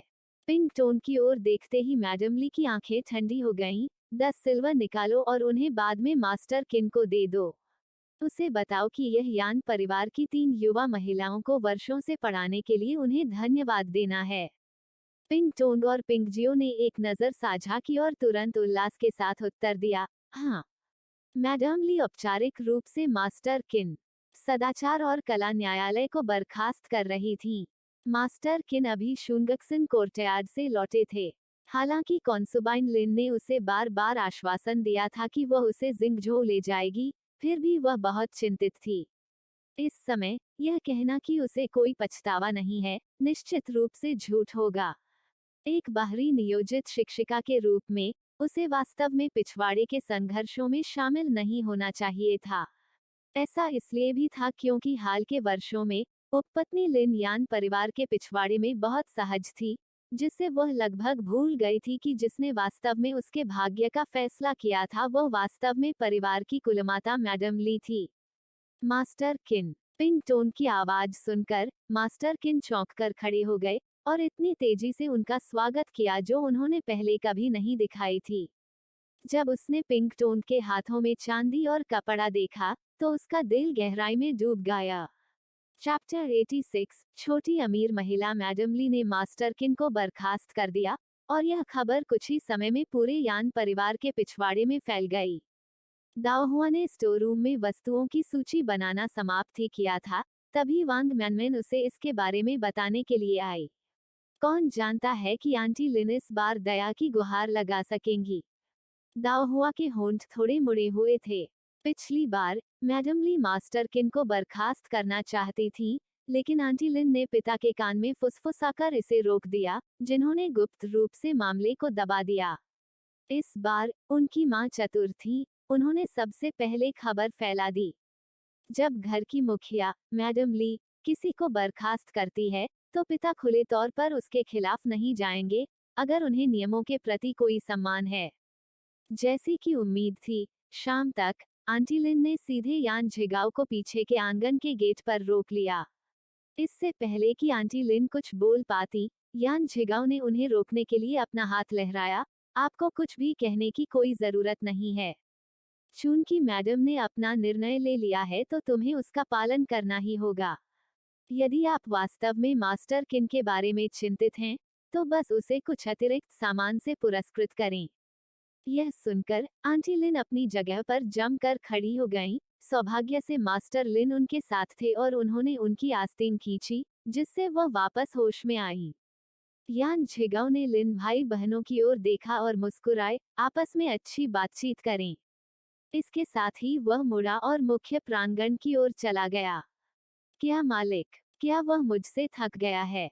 आंटी लिन ने आंसू बहाते हुए यान झिगाओ की घटती आकृति को देखा। उसे इस तरह देखकर मास्टर लिन नाराज और चिंतित दोनों थे। दीदी, आपने इस बार वास्तव में अपनी सीमा पार कर ली है। आंटी लिन ने अपने आंसू पोंछे, उनके चेहरे पर चोट और गुस्सा दिख रहा था। मैंने अपनी सीमा कैसे पार कर ली? मास्टर लिन ने आह भरी, दीदी, अभी मास्टर से मिलने आने का आपका क्या इरादा था? मास्टर किन के लिए विनती करने के लिए? लेकिन मास्टर किन को मैडम ने पहले ही बर्खास्त कर दिया है। अब मास्टर से बात करना उसे मैदान में मैडम से लड़ने के लिए कहने जैसा है। क्या आप स्पष्ट रूप से उसके लिए चीजें कठिन नहीं बना रहे हैं? मैं, आंटी लिन ने रुकते हुए कहा, मैंने इतना आगे के बारे में नहीं सोचा था। मास्टर लिन अपनी बहन को अच्छी तरह से जानता था और समझता था कि वह अभी भी मास्टर के वापस लौटने पर सबसे पहले उससे मिलने न जाने को लेकर परेशान थी, और मैडम से आगे निकलने के लिए भी उत्सुक थी। लेकिन समय बदल गया है। दीदी, मेरी सलाह मानो और अब मास्टर किन के मामले में मत उलझो। आंटी लिन ने मास्टर लिन को असंतुष्ट रूप से देखा, आप इस तरह से कैसे बात कर सकते हैं? मत भूलो, वो हमारी चचेरी बहन है और यह इसलिए था क्योंकि उसने मेरी मदद की थी कि उसने मैडम से बदला लिया। क्या मेरे लिए मदद न करना गलत नहीं होगा? मास्टर लिन ने भौहें चढ़ाईं, क्या चचेरा भाई? वो महज एक दूर की रिश्तेदार है। बहन, बस अपना बैग पैक करो और इस बारे में चिंता करना बंद करो। आंटी लिन व्यथित दिख रही थी, लेकिन वर्षों से मास्टर किन ने यही और अन्य लोगों को इतने समर्पण के साथ पढ़ाया है। क्या मास्टर को इसे ध्यान में नहीं रखना चाहिए, भले ही वह खुद शिक्षक की परवाह नहीं करते हों? मास्टर लिन ने सीधे उनकी बात काट दी, लेकिन मास्टर किन ने यान परिवार की सबसे बड़ी बेटी को नाराज कर दिया, सिर्फ इस वजह से न तो मास्टर और न ही मैडम दोबारा उसकी सेवाओं का उपयोग करेंगे। आंटी लिन का चेहरा क्रोधित हो गया, तो क्या इसका मतलब यह है कि हमें भविष्य में शिक्षक के लिए यान यही का चेहरा देखना होगा? मास्टर लिन की आंखें चमक उठी, मुझे यह कहने से नफरत है, लेकिन यह सच है। आप, मास्टर लिन ने कहा, दीदी, मैं आपसे बहस करने की कोशिश नहीं कर रहा हूँ। यह सुनिश्चित करने के लिए कि वे अकेले हैं। इधर उधर देखने के बाद उसने धीमी आवाज में कहा, दीदी, इस बार मास्टर की पदोन्नति सबसे बड़ी बेटी से संबंधित है। अभी, चाहे आप कितनी भी सही क्यों ना हो, अगर वो अनिच्छुक है, तो मास्टर किन हमारे साथ चले जाएंगे। आंटी लिन स्तब्ध थी, यह कैसे हो सकता है? मास्टर लिन ने कहा, मैं विशिष्टताओं के बारे में स्पष्ट नहीं हूँ, लेकिन भविष्य में यान परिवार की सबसे बड़ी बेटी से अपनी दूरी बनाए रखने की कोशिश करें और नाराज न हो उसे। हे, आंटी लिन ने उपहास करते हुए कहा, क्या हमें एक युवा लड़की से डरना चाहिए? मास्टर लिन की अभिव्यक्ति थोड़ी बदल गई, यह डर के बारे में नहीं है, बल्कि बचने के बारे में है। नई योजनाएं बनाने से पहले हमें इसके खत्म होने का इंतजार करना चाहिए। कुछ दिनों की पैकिंग के बाद यान परिवार ने अंततः यात्रा के लिए अपना सामान तैयार करना पूरा कर लिया। इस बीच यान झिगाओ ने नए काउंटी मजिस्ट्रेट के साथ हैंडओवर भी पूरा कर लिया। फरवरी के मध्य में यान झिगाओ जल्दी से अपने पूरे परिवार को अपने नए पद के लिए जिंगझोउ शहर ले गए। इस यात्रा पर यान परिवार ने वास्तव में दादी के मजबूत स्वास्थ्य को देखा। जबकि उनके बेटे और बहुएं लंबे समय तक गाड़ी में बैठे रहने के कारण उदासीन दिखाई दे रहे थे, बूढ़ी औरत अभी भी जीवन शक्ति से भरी हुई थी, उच्च आत्माओं में दाओहुआ के साथ रास्ते के दृश्यों के बारे में चर्चा कर रही थी। माँ, क्या आपने वास्तव में वह जागीर बेच दीजिए जिसे आप पिछली बार देखने के लिए ले गए थे? दाओहुआ ने मैडम लिन के लिए तेल चाय का एक कटोरा तैयार किया, जिसका चेहरा कुछ पीला था। पहले प्रीफेक्चुरल शहर की यात्रा का अनुभव करने के बाद दाओहुआ को पता था कि उसके परिवार के सदस्य बहुत मजबूत नहीं थे। आगे की कठिन यात्रा को ध्यान में रखते हुए और यह जानते हुए कि केवल चाय या चावल का सूप पीना बहुत पौष्टिक नहीं है, उसने तेल वाली चाय बनाने के बारे में सोचा जो उसने पिछले जन्म में चखी थी।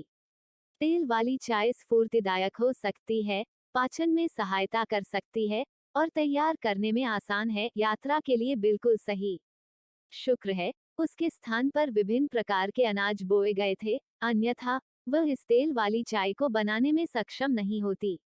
मैडम लिन ने अपनी बेटी के हाथों से तेल वाली चाय का कटोरा स्वीकार किया और मुस्कुराई, बेशक इसे बेचना पड़ा, अन्यथा इसे प्रबंधित करने के लिए कौन रहेगा।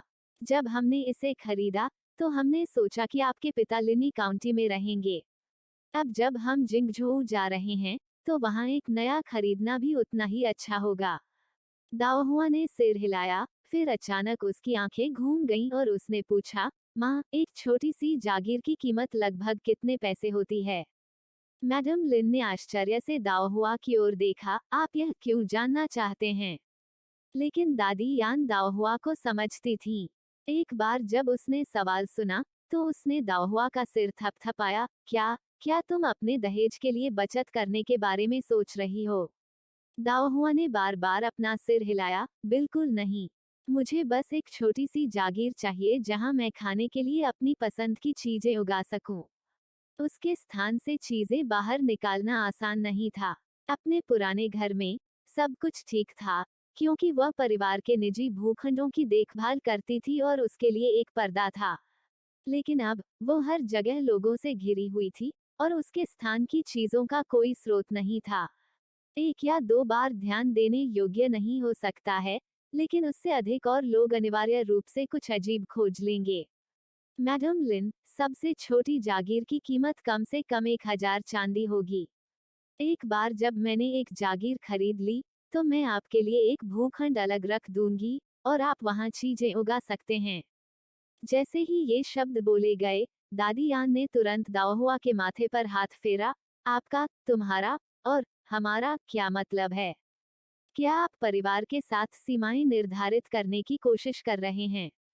दाओहुआ ने अपना माथा रगड़ते हुए और नाराज होते हुए कहा, दादी, मेरा मतलब ऐसा नहीं था। मुझे बस अपनी खुद की एक जागीर चाहिए। जब मेरे पास करने के लिए कुछ नहीं होता है तो मैं आराम करने और कुछ खेती करने के लिए वहां जा सकती हूँ। अगर यह एक पारिवारिक जागीर है तो क्या मैं इसे अपनी इच्छानुसार प्रबंधित कर सकती हूँ? दादी यान ने दाओहुआ को एक तरफ देखा, एक पल के लिए सोचा, फिर सिर हिलाया, तुम्हारे पास एक मुद्दा है। घर में कई बच्चे भोजन को लेकर झगड़ रहे हैं। एक दिन और अगले दिन कपड़े एक आम घटना थी। वो अपनी पोती को अच्छी तरह से जानती थी, बहुत मनमौजी। यदि दाओहुआ को अन्य पोते पोतियों के साथ घुलना मिलना होता तो वह संभवतः हर दिन हताशा में चली जाती। दादी यान ने मैडम लिन की ओर देखा, सबसे बड़ी बहू, इस मामले में जब आप बाद में जागीरें देखेंगी तो छोटी जागीरें भी देखें और दाओहुआ के लिए एक खरीद लें। मैडम लिन वास्तव में दंग रह गईं।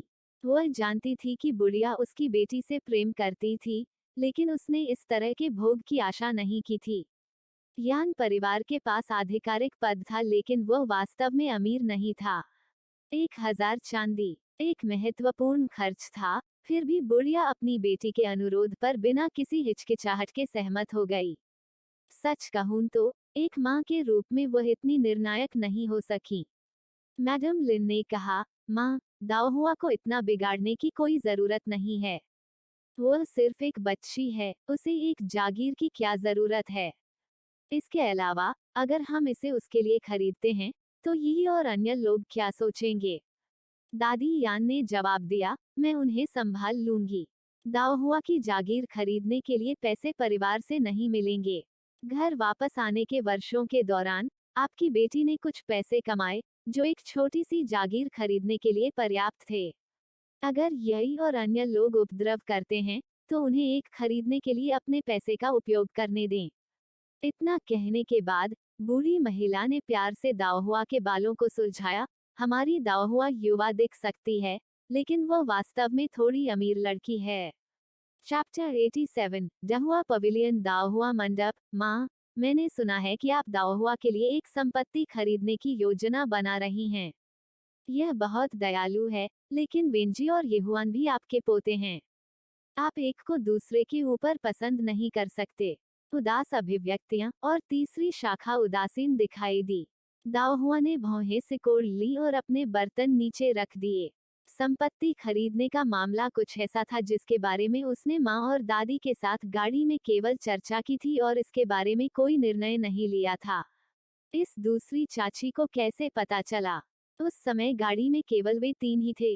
माँ और दादी ने निश्चित रूप से इसके बारे में बात नहीं की होगी, इसलिए यह गाड़ी चालक रहा होगा। दाओहुआ का दिल हिल गया। उसे इस बात का एहसास नहीं था कि छोटे यान परिवार के भीतर पहले से ही गुट बन रहे थे। बूढ़ी मैडम यान ने सन परिवार की सास की ओर उदासीनता से देखा। उन्हें यह दूसरी बहू कभी पसंद नहीं आई, जिसकी शादी उन्होंने उनके परिवार में कर दी थी। किसी विशेष कारण से नहीं, सिवाय इस तथ्य के कि वह अपने माता पिता की तरह बहुत चालाक और गणना करने वाली थी। क्या मुझे अपनी हर गतिविधि की सूचना तुम्हें पहले ही देनी होगी? बूढ़ी मैडम यान की आवाज कुछ ठंडी थी। बूढ़ी मैडम यान को क्रोधित होता देख यान झियुआन ने जल्दी से सन फैमिली की सास को खींचकर बात करना बंद करने का इशारा किया। सन फैमिली की सास भी बूढ़ी मैडम यान से कुछ हद तक डरी हुई थी, लेकिन वह इसे अपने दिल में स्वीकार नहीं कर सकी। चूंकि यान परिवार ने अभी तक अपनी संपत्ति का बंटवारा नहीं किया है, इसलिए घर की संपत्ति में दूसरी शाखा के लिए एक हिस्सा शामिल होना चाहिए। दाओहुआ को संपत्ति क्यों मिलनी चाहिए, जबकि उसके 3 बच्चों को कुछ नहीं मिला? वापस। यह कहने के बाद बूढ़ी मैडम यान ने यान झिकियांग की ओर रुख किया। सबसे छोटे बेटे, सभी को बताओ कि दाओहुआ ने वर्षों में कितना पैसा कमाया है। यान झिकियांग ने सिर हिलाया, फिर यान झिगाओ और मैडम ली की ओर मुड़े। बड़े भाई, भाभी, यह कहना अतिशयोक्ति नहीं होगी कि दाओहुआ में खेती की सच्ची प्रतिभा है। वह जो अनाज लगाती है वह हमेशा दूसरों की तुलना में बेहतर होता है। हमारे परिवार की फसल वर्षों से दूसरों की तुलना में अधिक रही है, ठीक इसलिए क्योंकि हमने दाओहुआ द्वारा उगाए गए बीजों का उपयोग किया था। हम खेतों में फसलों से हर दिन काफी चांदी कमाते हैं। कबीले के बच्चों ने गांव के पीछे बंजर पहाड़ियों पर हनीस्कल, गोजी बेरी, इसोटस रूट और डेंडेलियन लगाना शुरू कर दिया। पहले किसी ने नहीं सोचा था कि इससे कुछ होगा, लेकिन हर किसी को आश्चर्य हुआ। ये जड़ी बूटियां न केवल अगले वर्ष फली फूली, बल्कि अच्छी कीमत भी मिली। एक बार जब कबीले के नेता को पता चला, तो उन्होंने तुरंत कबीले के लोगों को इन जड़ी बूटियों के साथ पूरी बंजर पहाड़ी पर पौधे लगाने के लिए संगठित किया, जिससे वे कबीले की सांप्रदायिक संपत्ति बन गईं। अपनी ताकत के अनुसार उन्होंने एक बड़े क्षेत्र में, लगभग 20 एकड़ में, पौधारोपण किया था। इन वर्षों में उन्होंने और दाओहुआ ने बंजर पहाड़ी से जड़ी बूटियां बेचकर काफी चांदी बचाई है, इस हद तक कि वे अपने पिता की तुलना में मुझसे अधिक अमीर हैं। यान परिवार आश्चर्य से सुन रहा था, जबकि यान वेंताओ ने शर्मीली मुस्कान दी। सन फैमिली की सास कुछ हद तक अविश्वसनीय थी। क्या वे चीजें वास्तव में इतना पैसा लाती हैं? यान झिकियांग ने उसे सही किया। दूसरी भाभी, वे औषधीय जड़ी बूटियां हैं, बिल्कुल भी सस्ती नहीं हैं। इसके अलावा दाओहुआ बागवानी में भी कुशल है। 2 साल पहले एक व्यापारी हमारे गांव से गुजरा और उसने दाओहुआ के पास डैफोडिल्स का एक बर्तन देखा। बड़ा हुआ और सीधे 50 टन चांदी में खरीद लिया। किसी ने भी इस कथन पर अविश्वास नहीं किया। उन सभी ने गमले में पौधे उगाने में दाओहुआ की कुशलता को अपनी आंखों से देखा था। वास्तव में, अगर उसने एक पौधा लगाया, तो वह फला फूला। सन फैमिली की सास ने कुछ कहना चाहते हुए अपने होंठ हिलाए। उसे यान झिकियांग की बातों पर कोई संदेह नहीं था, लेकिन फिर भी उसे विश्वास था कि जो कुछ भी कमाया गया था वह भी परिवार की संपत्ति से था। बूढ़ी मैडम यान ने अपनी दूसरी बहू को पूरी तरह से समझने का दावा नहीं किया था, लेकिन उसकी समझ काफी अच्छी थी। उसने ठंडे स्वर में कहा, कबीले की बंजर पहाड़ियों की उपज मेरी है, और यहाँ तक मैंने कभी दाओहुआ या वेंटाओ से हिस्सा नहीं मांगा। परिवार ने अभी तक अपनी संपत्ति का बंटवारा नहीं किया है, लेकिन इसका मतलब यह नहीं है कि बच्चों की कमाई को भी सांप्रदायिक बर्तन में डाल दिया जाए। यदि दाओहुआ कोई संपत्ति खरीदना चाहती है तो वह अपने पैसे का उपयोग करेगी। यदि आप भी खरीदना चाहते हैं तो आपको कोई नहीं रोक रहा है। बस अपने पैसे से भुगतान करें और बस इतना ही। यान जियुआन ने तुरंत मुस्कुराते हुए कहा, बिल्कुल बिल्कुल, माँ जो कहती है वो सही है। जब वे बोलते हैं तो सन फैमिली के पास कोई फिल्टर नहीं होता है, उनके स्तर पर मत गिरो।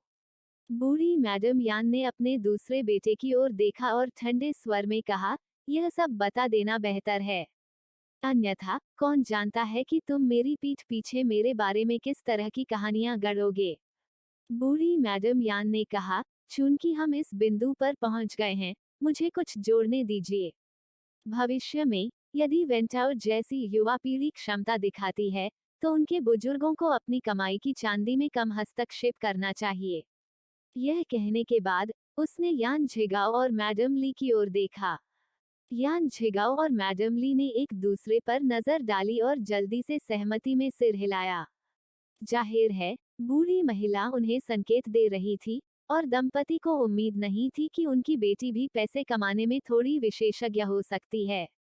उसने न केवल अपने लिए पैसा कमाया बल्कि उसने कबीले के लोगों की मदद भी की। दाओहुआ इस बार बहुत शांत थी, एक फीकी मुस्कान के साथ देख रही थी क्योंकि बूढ़ी मैडम यान उसके लिए बोल रही थी और उसके हितों के लिए लड़ रही थी। एक बार जब बूढ़ी औरत ने बोलना समाप्त कर लिया तो दाओहुआ ने तुरंत एक प्यारी सी मुस्कान के साथ अपनी दादी के कटोरे में एक मुर्गे की टांग रख दी। दादी, खा लो, नहीं तो खाना ठंडा हो जाएगा। जबकि दूसरों को बहुत देर तक गाड़ी में बैठने के बाद अपनी भूख कम हो सकती है, बूढ़ी औरत के साथ यह कभी कोई समस्या नहीं थी। दाओहुआ को भी मांस खाना पसंद था, इसलिए दादी और पोती ने लोगों के एक समूह के सामने चिकना और संतोषजनक ढंग से खाया जो केवल दलिया पी सकते थे और सब्जियां खा सकते थे। यान वेनकाई ने आह भरी, दादी के दांत इतने अच्छे हैं। कई दिनों की यात्रा के बाद फरवरी के अंत तक यान परिवार जिंगझोउ शहर पहुंचा। प्रीफेक्चुरल गवर्नर का कार्यालय काउंटी गवर्नर के कार्यालय से बड़ा था और तदनुसार पिछला प्रांगण बहुत बड़ा था। अंतर के बारे में बात करना भी आवश्यक नहीं है, बस आंगनों की संख्या काउंटी गवर्नर कार्यालय के पिछले आंगन से अधिक हो गई। मैडम ली ने काउंटी गवर्नर कार्यालय में पिछले आंगन के वितरण के आधार पर प्रत्येक घर को आंगन आवंटित किए और सभी को अन्य मामलों से निपटने से पहले पहले व्यवस्थित होने के लिए कहा। माँ, क्या मैं अकेले एक अलग आंगन में रह सकती हूँ? प्रीफेक्चुरल गवर्नर कार्यालय के पिछले आंगन का दौरा करने के बाद दाओहुआ ने तुरंत अपने अधिकारों का दावा किया। वो अब दूसरों के साथ आंगन साझा नहीं करना चाहती थी, यह बहुत असुविधाजनक था। मैडम ली ने अप्रसन्न होने का नाटक किया, क्या तुम्हें अपनी माँ के साथ रहना इतना पसंद नहीं है? दाओहुआ ने तुरंत विनम्रता से अभिनय किया, नहीं, बिल्कुल नहीं। भले ही आपकी बेटी अलग आंगन में रहती हो, वह हर दिन माँ से मिलने आती है, इसलिए कृपया मुझे अपने दम पर जीने दें। आप, मैडम ली ने अपनी बेटी के स्नेह का पूरा आनंद लिया, मुस्कुराना बंद नहीं किया, क्या आपको कोई विशेष आंगन पसंद आया? भले ही उनकी बेटी ने इसका उल्लेख नहीं किया होता, फिर भी उन्होंने उसके लिए एक अलग आंगन में रहने की व्यवस्था की होती।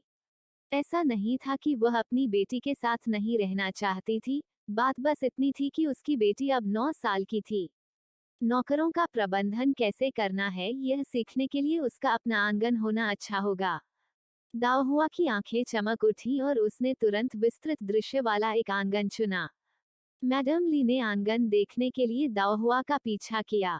यह मुख्य परिसर से ज्यादा दूर नहीं था और ओल्ड मैडम यान के आंगन के करीब था, इसलिए उसने सहमति में सिर हिलाया। क्या आप आंगन का नाम बताना चाहते हैं? दाओहुआ ने अपना सिर झुकाते हुए बहुत सोचा। वह नाम रखने में बहुत खराब थी और काफी देर तक कोई अच्छा विचार नहीं सोच पाई। माँ, आप इसका नाम रखने में मेरी मदद करें। मैडम ली मुस्कुराई और दाओहुआ के माथे पर थपथपाया, तुम आलसी लड़की हो। उसने एक पल के लिए सोचा, दाओहुआ पवेलियन के बारे में क्या ख्याल है? दाओहुआ ने उत्सुकता से सिर हिलाया, यह एक अच्छा नाम है, आप इसे सुनकर ही बता सकते हैं कि यह मेरा स्थान है। चैप्टर 88 सहायक न्यायालय। मिस, क्या हम दोनों भविष्य में इस आंगन में रहने जा रहे हैं? यह बहुत बड़ा है। वांग मनमन ने दाओहुआ के पीछे पीछा किया, उत्साहपूर्वक उनके नए घर का अवलोकन किया। दाओहुआ मंडप विशाल था, जिसमें उत्तर की ओर 3 मुख्य कमरे थे, एक खुला और 2 अंधेरे, और दोनों तरफ पंख वाले कमरे थे। पश्चिम में 3 पंख वाले कमरे थे, दक्षिण में पीछे की सीटों की एक पंक्ति थी, और पूर्व में एक फूल ट्रेलिस गलियारा था, जिसके बगल में एक छोटा सा था खेती की गई फूलों की क्यारी।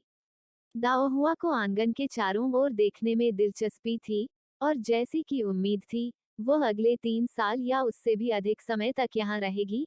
वांग मेनमेन के शब्दों को सुनकर उसने एक पल के लिए सोचा, पिता अब प्रीफेक्चुरल गवर्नर हैं, इसलिए माँ के व्यस्त काम खत्म करने के बाद हमारे परिवार को वास्तव में नौकरों के एक समूह को काम पर रखना चाहिए। वांग मेनमेन, तब तक मिस की सेवा के लिए और लोगों को जोड़ा जाएगा। दाओहुआ ने सिर हिलाया, मुझे नहीं पता, यह माँ की व्यवस्था पर निर्भर करता है। निजी तौर पर उसने यान परिवार की आय और व्यय की गणना की थी, और वे इस समय बहुत सारे नौकर नहीं रख सकते थे। यदि मैडम ली को अधिक लोगों को नियुक्त करना होता, तो वह उन लोगों को प्राथमिकता देती जो अक्सर सामाजिक मेलजोल के लिए बाहर जाते थे। ठीक है, चलो अभी इस बारे में बात नहीं करते हैं, आइए सोचें कि आंगन की व्यवस्था कैसे की जाए। निम्नलिखित अवधि में यान परिवार व्यस्त था। यान झिगाओ प्रीफेक्चुरल गवर्नर के कार्यालय को सौंपने और जिंगझोउ में अधिकारियों को जानने में व्यस्त थे। मैडम ली घरेलू मामलों को व्यवस्थित करने में व्यस्त थी, अपने पति को शर्मिंदा होने के डर से लापरवाही बरतने की हिम्मत नहीं कर रही थीं। बाकी लोग आंगन को व्यवस्थित करने और घर को साफ सुथरा करने में व्यस्त थे। आधे महीने बाद यान झिगाओ को प्रीफेक्चुरल गवर्नर कार्यालय में कर्मियों और मामलों पर एक सामान्य नियंत्रण मिल गया, और यान परिवार के अन्य सदस्यों ने धीरे धीरे जिंगझोउ में जीवन को अपना लिया। इस समय के दौरान दाओहुआ ने अपने आंगन को भी पुनर्गठित किया, जिसमें मुख्य कमरे अतिथि स्वागत और विश्राम क्षेत्रों के रूप में काम कर रहे थे। पश्चिमी विंग के कमरे एक अध्ययन और सिलाई कक्ष के रूप में स्थापित किए गए थे, और पीछे की पंक्तियां नौकरानियों के क्वार्टर के लिए आरक्षित थीं। उसने पूर्वी फूलों की जाली में कुछ चीजें भी लगाईं। प्रारंभ में वह सब्जियां और फल लगाना चाहती थी, लेकिन मैडम लेफ्टिनेंट के एक अनुस्मारक के बाद उसने फूलों और हरियाली की खेती करना शुरू कर दिया। वह भूल गई थी कि प्राचीन काल में कुलीन बेटियों को भी सामाजिक मेलजोल की आवश्यकता होती थी। यदि अन्य अधिकारियों की बेटियां वहां जाती और सब्जियों से भरा हुआ आंगन देखती, तो वे उसके मुंह पर कुछ नहीं कहती, लेकिन वे उसकी पीठ पीछे जरूर हंसती। न केवल उसके आंगन में सब्जियां नहीं उगाई जा सकती थीं, बल्कि बुढ़िया के आंगन में भी सब्जियां नहीं उगाई जा सकती थीं। इसके लिए बुढ़िया को इतना गुस्सा आया कि वह फूट पड़ी, लेकिन अपने बेटे के चेहरे पर दाग न लगे इसलिए उसने काम करने की अपनी इच्छा को दबा दिया। दादी, नाराज मत होइए।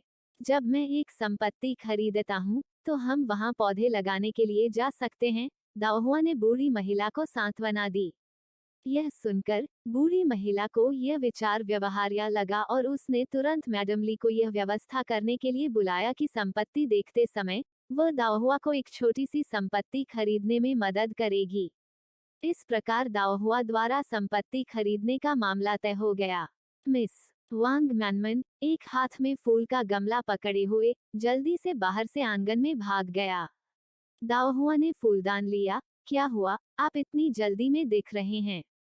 वांग मनमन बोलने के लिए उत्सुक, मिस, आपको मुख्य आंगन में जाना चाहिए और देखना चाहिए, मास्टर वहां गए हैं।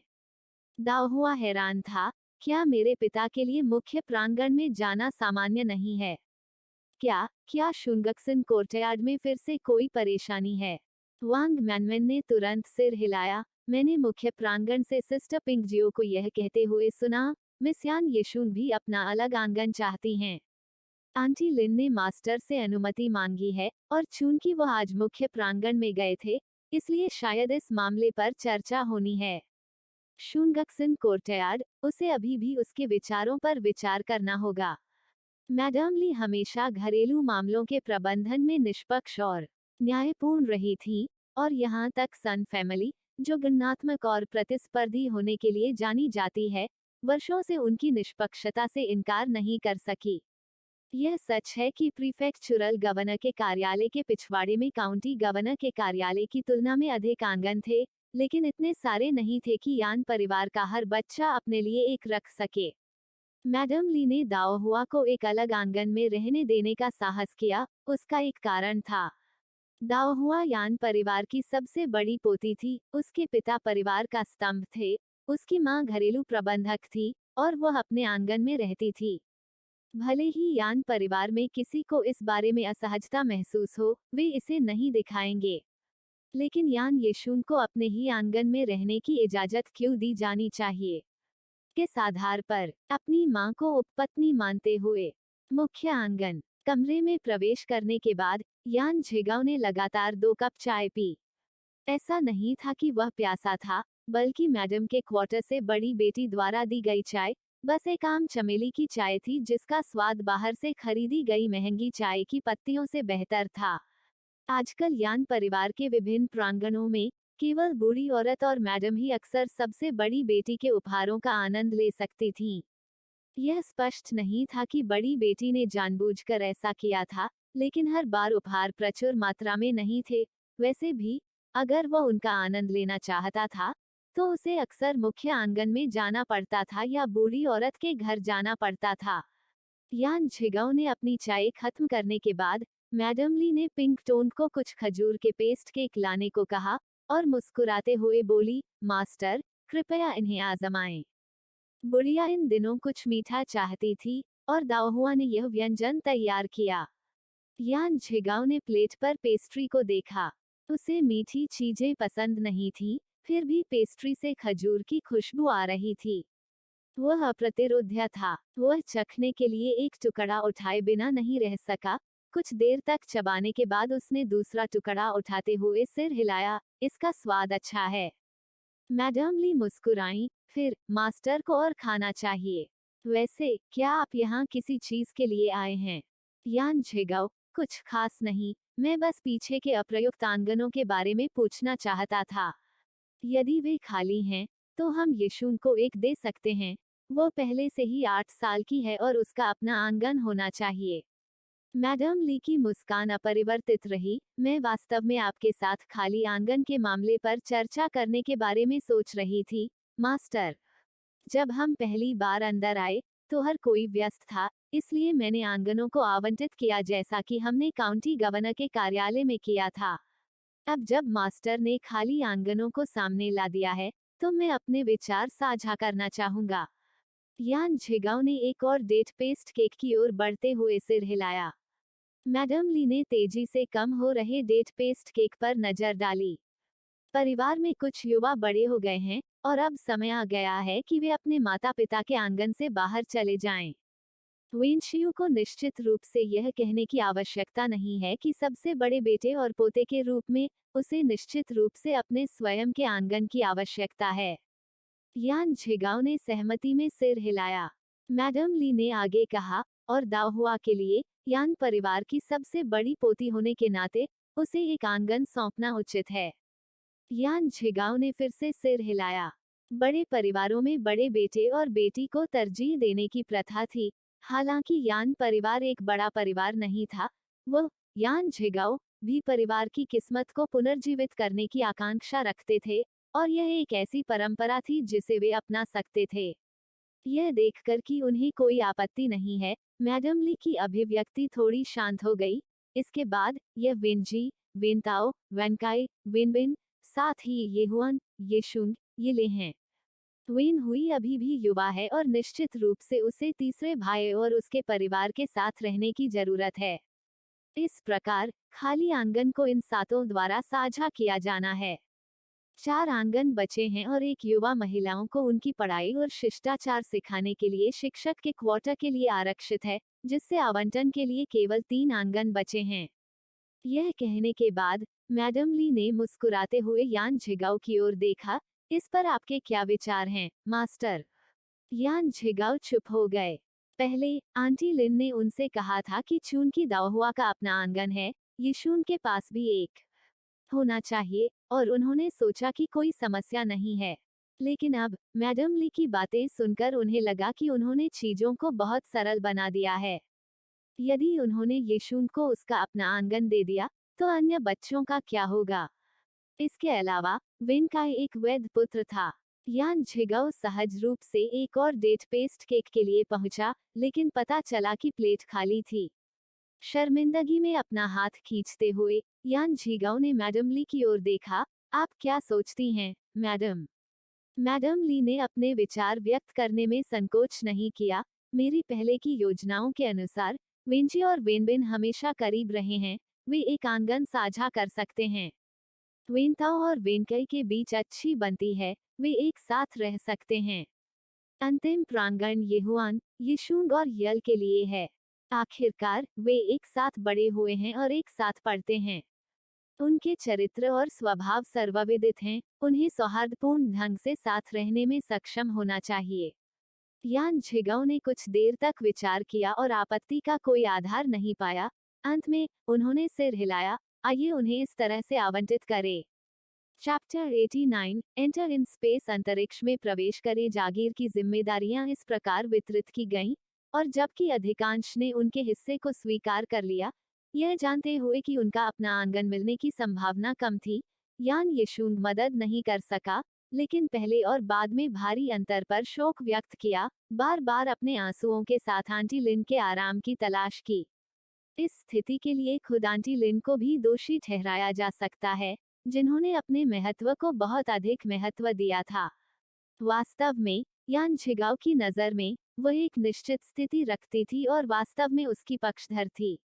हालांकि वो भूल गई कि वह केवल एक उपपत्नी थी, जिसने यान परिवार में कोई योगदान नहीं दिया था। वह चाहती थी कि उसके बच्चों को यान परिवार के वैध बड़े बेटे और बेटी के समान व्यवहार का आनंद मिले।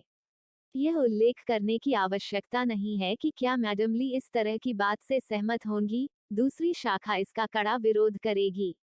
दूसरी और तीसरी शाखा के बच्चे आखिरकार यान परिवार के वैध वंशज थे और निश्चित रूप से एक उपपत्नी के जन्म से अधिक कुलीनता के पात्र थे। यान वेंजी और उसके भाई बहनों के पास अपने आंगन भी नहीं थे, इसलिए यान यिशुंग और उसके भाई बहनों के लिए इसकी संभावना और भी कम थी।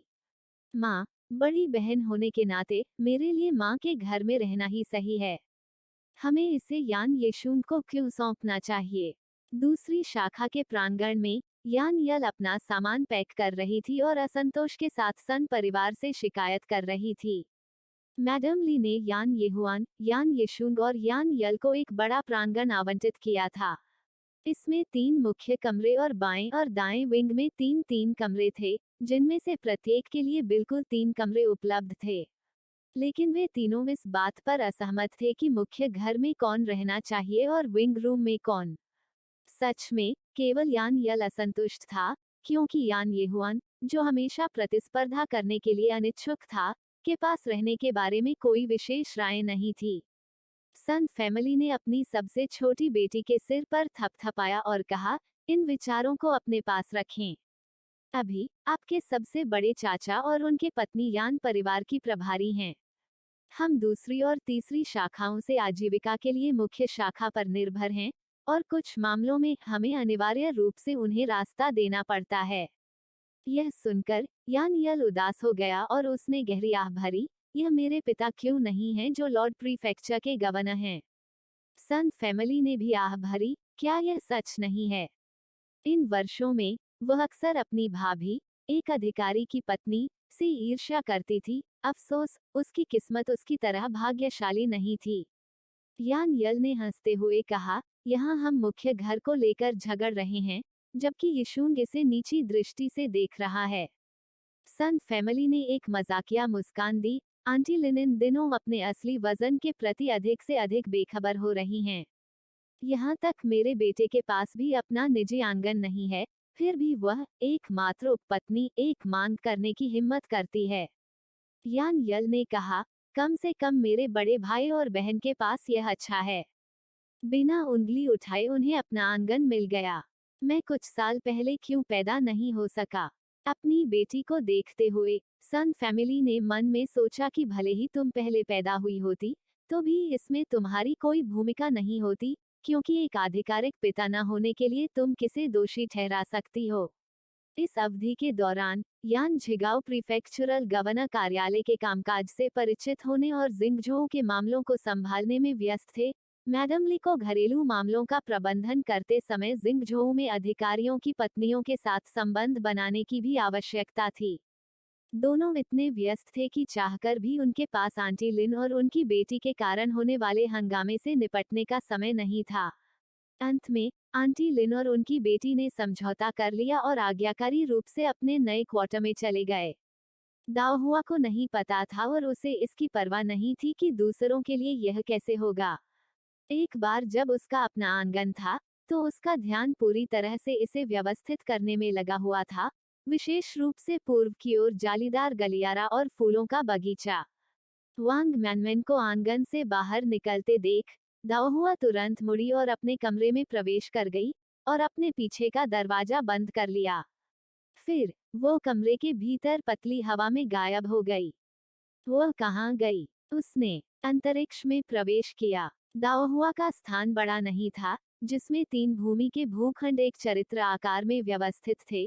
प्रत्येक का आकार 1 एकड़ था और वे क्रमशः दोमट, लाल मिट्टी और काली मिट्टी से बने थे। अंतरिक्ष में पृथ्वी को तोड़ने की कोई क्षमता नहीं थी, इसमें बस उपजाऊ मिट्टी थी जो कुछ भी उगा सकती थी। इस मिट्टी में उगाई गई उपज का पोषण मूल्य अधिक था और कुल मिलाकर यह अधिक समृद्ध थी। तीनों में से काली मिट्टी सबसे उपजाऊ थी, जबकि दोमट मिट्टी सबसे कम थी। काली मिट्टी में दाओहुआ ने आमतौर पर उपयोग की जाने वाली विभिन्न प्रकार की औषधीय जड़ी बूटियां लगाई थीं, जिन्हें उसने एक फार्मेसी से बीज के रूप में खरीदा था। सबसे अच्छे बढ़ते हिस्से में उसने जिनसेंग के अलावा कुछ भी नहीं लगाया था। 5 से 6 वर्षों तक खेती करने के बाद और अंतरिक्ष की मिट्टी की गुणवत्ता को देखते हुए उन्हें लगा कि अगर इस जिनसेंग को बाहरी दुनिया में लाया जाता है, तो इसकी तुलना 100 साल के जिनसेंग से नहीं की जा सकती है, लेकिन इसका औषधीय प्रभाव कम से कम जिनसेंग के बराबर होगा जो कई दशकों से पुराना है। जब उसे पहले जियो येयांग से जेड पेंडेंट मिला था, तो उसने उसे जिनसेंग रूट देने का अवसर खोजने के बारे में सोचा था, लेकिन दुर्भाग्य से वो नहीं जानती थी कि उसे फिर कभी उसे देखने का मौका मिलेगा या नहीं। लाल मिट्टी में दाओहुआ ने सेब, नाशपाती, आड़ू, खुरमा, नारंगी, खुबानी, चेरी, बेर और बेर सहित हर प्रकार के फलों का एक पेड़ लगाया था। इस प्रकार के फलों के पेड़ ग्रामीण इलाकों में आम थे और इन्हें ढूंढना मुश्किल नहीं था। उसे चाय पीना बहुत पसंद था और उसने 10 से अधिक चमेली चाय के पेड़ भी लगाए थे। दोमट मिट्टी में विभिन्न प्रकार की फसलें लगाई गई थीं। उसने लगभग हर आम सब्जी और अनाज की खेती की थी, जैसे मक्का, लाल फलियां, मूंग, गेहूं, चावल, शकरकंद और मिर्च आदि। विविधता के कारण प्रत्येक की मात्रा अपेक्षाकृत कम थी। अपना पुराना घर छोड़ने के बाद से अंतरिक्ष में प्रवेश करने के उसके अवसर कम हो गए थे, लेकिन अब जब उसका अपना आंगन था, तो उसकी संभावनाएं बढ़ गई थीं। इस बार वह यह देखने के लिए अंदर गई कि क्या लाल मिट्टी में लगाए गए फूलों के बीज अंकुरित हो गए हैं, क्योंकि आंगन में खाली फूलों की क्यारी बेकार थी। अधिक फूल लगाने से न केवल भविष्य में आनंद मिलेगा बल्कि गमलों में रोपने के बाद उन्हें बेचने का अवसर भी मिलेगा। यह देखकर कि फूल के बीज अंकुरित हो गए हैं, दाओहुआ ने एक सेब खाया और वहां से चला गया। वह फूलों की क्यारी के सामने आई और एक विचार के साथ कहीं से उसके हाथ में अंकुरित फूलों के बीज दिखाई दिए। दाओहुआ द्वारा फूलों की क्यारी में बीज बोने के बाद वांग मनमन चढ़ती लताओं से भरी टोकरी लेकर वापस लौटा। उसके पीछे वेंताओ भी था जो एक टोकरी लेकर गया था। यह किस तरह की चढ़ाई वाली बेल है? दाओहुआ ने टोकरी ली और अंदर चढ़ाई वाली बेलों की जांच की। वेंटाओ ने मुस्कुराते हुए कहा, ये चढ़ाई वाली गुलाब की लताएं हैं जिन्हें चुनने से पहले मैंने नौकर से काफी देर तक पूछताछ की थी। ऐसा कहा जाता है कि एक बार जब गुलाब की लताएं किसी दीवार को ढक लेती हैं, तो वे बहुत सुंदर लगती हैं। इसकी कई किस्में हैं, मैंने आपके लिए उनमें से कुछ को चुना है, जिन्हें आप उचित समझें। हालांकि आपको पहले से तैयार रहना चाहिए। जिस बूढ़े व्यक्ति ने मुझे चढ़ाई वाली लताएं बेची, उसने कहा कि गुलाब की कुछ किस्मों को उगाना इतना आसान नहीं है। दाओहुआ हंसा और बुरा नहीं माना, अपनी जगह के साथ वह क्या नहीं उगा सकती। वेंताओ ने फूलों के जालीदार गलियारे पर नजर डाली और पूछा, आपका गलियारा काफी लंबा है, क्या आप चाहते हैं कि मैं उन्हें वहां लगाने में आपकी मदद करूं? दाओहुआ ने अपना सिर हिलाया, अभी नहीं। मैं पहले उन्हें फूलों के बिस्तर में लगाने की कोशिश करूंगा। अगर वे पनप सकते हैं, तो मैं आपकी मदद मांगूंगा। भोजन के बाद मैडम ली ने कहा, हम 1 महीने से अधिक समय से जिंगझोउ में हैं, और प्रथा के अनुसार हमें स्थानीय अधिकारियों और सज्जनों को आमंत्रित करने के लिए एक भोज का आयोजन करना चाहिए। फिर दूसरों की ओर देखते हुए उसने जारी रखा, मास्टर और मैंने इस पर चर्चा की है और इस महीने के अंत में भोज आयोजित करने की योजना बनाई है। हर किसी को जागरूक होना चाहिए ताकि हम दूसरों की मेजबानी करने के अपने पहले अवसर पर हार न माने। चैप्टर 90 बैंक्वेट भोज यान परिवार हाल ही में जिंगझोउ आया था, और एक नई जगह में अजनबी होने के कारण विभिन्न पार्टियों के मनोरंजन के लिए भोज की मेजबानी करना अपरिहार्य था, चाहे वह यान झिगाओ को अपना काम सुचारू रूप से स्थापित करने में मदद करना हो या यह सुनिश्चित करना हो कि यान परिवार जिंगझोउ में एक मजबूत पैर जमा सके। चूंकि यह भोज जिंगझोउ शहर में यान परिवार की पहली सार्वजनिक उपस्थिति होगी, इसलिए इसका महत्व गहरा था। इसलिए यान परिवार में हर कोई सख्ती से तैयारी कर रहा था, यहाँ तक कि बूढ़ी मैडम खुद भी व्यंजनों की तैयारी में शामिल हो गईं। भोज का दिन। दाओहुआ मंडप। दाओहुआ फूल मंडप के सामने खड़ी थी। जब वह सोच रही थी तो उसकी भौहें थोड़ी सिकुड़ी हुई थीं, उसकी ठुड्डी उसके हाथ पर टिकी हुई थी। पिंक टोंग, एक नई बनी पोशाक पकड़े हुए, इस दृश्य पर आए और तुरंत मुस्कुराई। सबसे बड़ी मिस को किस समस्या का सामना करना पड़ा? यह देखकर कि यह पिंक टोंग था, दाओहुआ ने अतिरंजित परिपक्वता के साथ आह भरी, क्या कोई भोज आयोजित नहीं होने वाला है? मैं सोच रहा हूँ कि भोज के दिन आने वाली युवा महिलाओं का मनोरंजन कैसे किया जाए। यान परिवार के भीतर काम का बोझ विभाजित था। पिछले आंगन में माँ और दूसरी चाची विभिन्न घरों की महिलाओं के मनोरंजन के लिए जिम्मेदार थीं, और तीसरी चाची ने रसोई के मामलों की देखरेख की जिम्मेदारी संभाली, जबकि उन्हें आने वाली युवा महिलाओं की देखभाल करनी थी। जहाँ तक बाहरी आंगन की बात है, पुरुषों की देखभाल यान झिगाओ द्वारा की जाती थी, और जो युवा स्वामी आते थे, उनका स्वागत उनके बड़े भाई द्वारा किया जाता था। पिंक टोंग ने मुस्कुराते हुए पूछा, क्या सबसे बड़ी मिस के पास कोई विचार है? पिंक टोंग की मुस्कुराती अभिव्यक्ति देखकर दाओहुआ ने तेजी से उत्तर दिया, मैं सिस्टर पिंक टोंग का मार्गदर्शन मांगता हूँ। पिंक टोंग हंसे, मेरे जैसी नौकरानी के पास सबसे बड़ी मिस को निर्देश देने के लिए किस तरह के तरीके हो सकते हैं? दाओहुआ की अभिव्यक्ति में गिरावट देखकर उसने मुस्कुराते हुए कहा, हालांकि मैडम ने मुझे सबसे बड़ी मिस के साथ चर्चा करने के लिए भेजा था कि लड़कियों के कक्ष में युवा महिलाएं आमतौर पर भोज में क्या करती हैं। दाओहुआ की आंखें चमक उठी, और उसने तुरंत पिंक टोन को घर में खींच लिया। दीदी, कृपया मुझे बताएं, युवतियां भोज में क्या करती हैं? पिंक टोन ने खुशी से कहने से पहले वांग मैनमैन को पोशाक सौंपी। वास्तव में भोज में युवा महिलाओं के लिए गतिविधियां सीमित होती हैं। वे आमतौर पर फूलों की सराहना करती हैं, चाय पीती हैं, बातचीत करती हैं, और शायद कविता पढ़ती हैं या रचना करती हैं। आह, बस ये चीजें। दाओहुआ बहुत निराश हुआ। पिंक टोंग ने सिर हिलाया। प्रतिष्ठित परिवारों की लड़कियों की प्रतिष्ठा को बहुत महत्व दिया जाता है। यात्रा करते समय हर कोई संयम से व्यवहार करता है, इसलिए मिस को बहुत घबराने की जरूरत नहीं है। बस भोज के दिन उनके साथ विनम्रता से पेश आएं। पहली बार इस कार्य को संभालने में अपनी बेटी की घबराहट से चिंतित मैडम ली ने विशेष रूप से दाओहुआ को सांत्वना देने के लिए पिंक टोन को भेजा।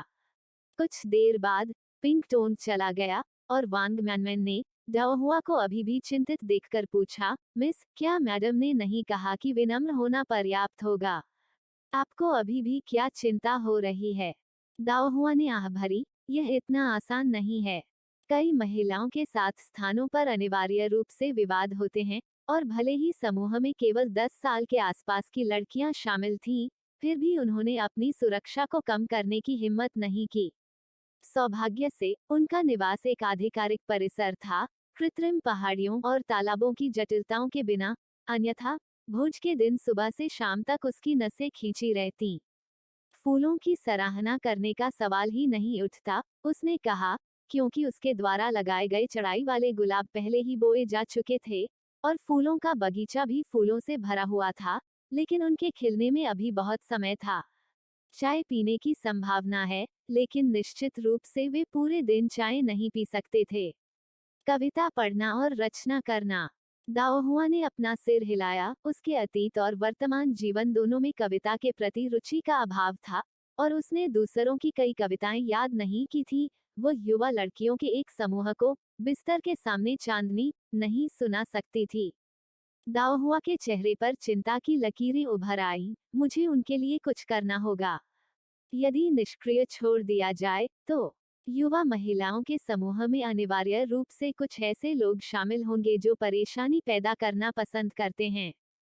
कोई भी घटना मेजबान के रूप में उस पर खराब प्रभाव डालेगी।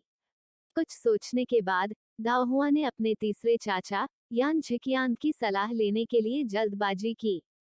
पलक झपकते ही भोज का दिन आ गया। सुबह सुबह यान परिवार के सभी लोग उठ गए, तैयार हो गए और फिर अपने अपने कर्तव्यों में व्यस्त हो गए। सुबह 9 बजे से मेहमान एक के बाद एक आने लगे। दाओहुआ ने मैडम ली का अनुसरण किया, प्रत्येक घर की महिलाओं और युवाओं का स्वागत किया। प्रसन्नतापूर्वक और विनम्र बातचीत के साथ घर में प्रवेश करती है।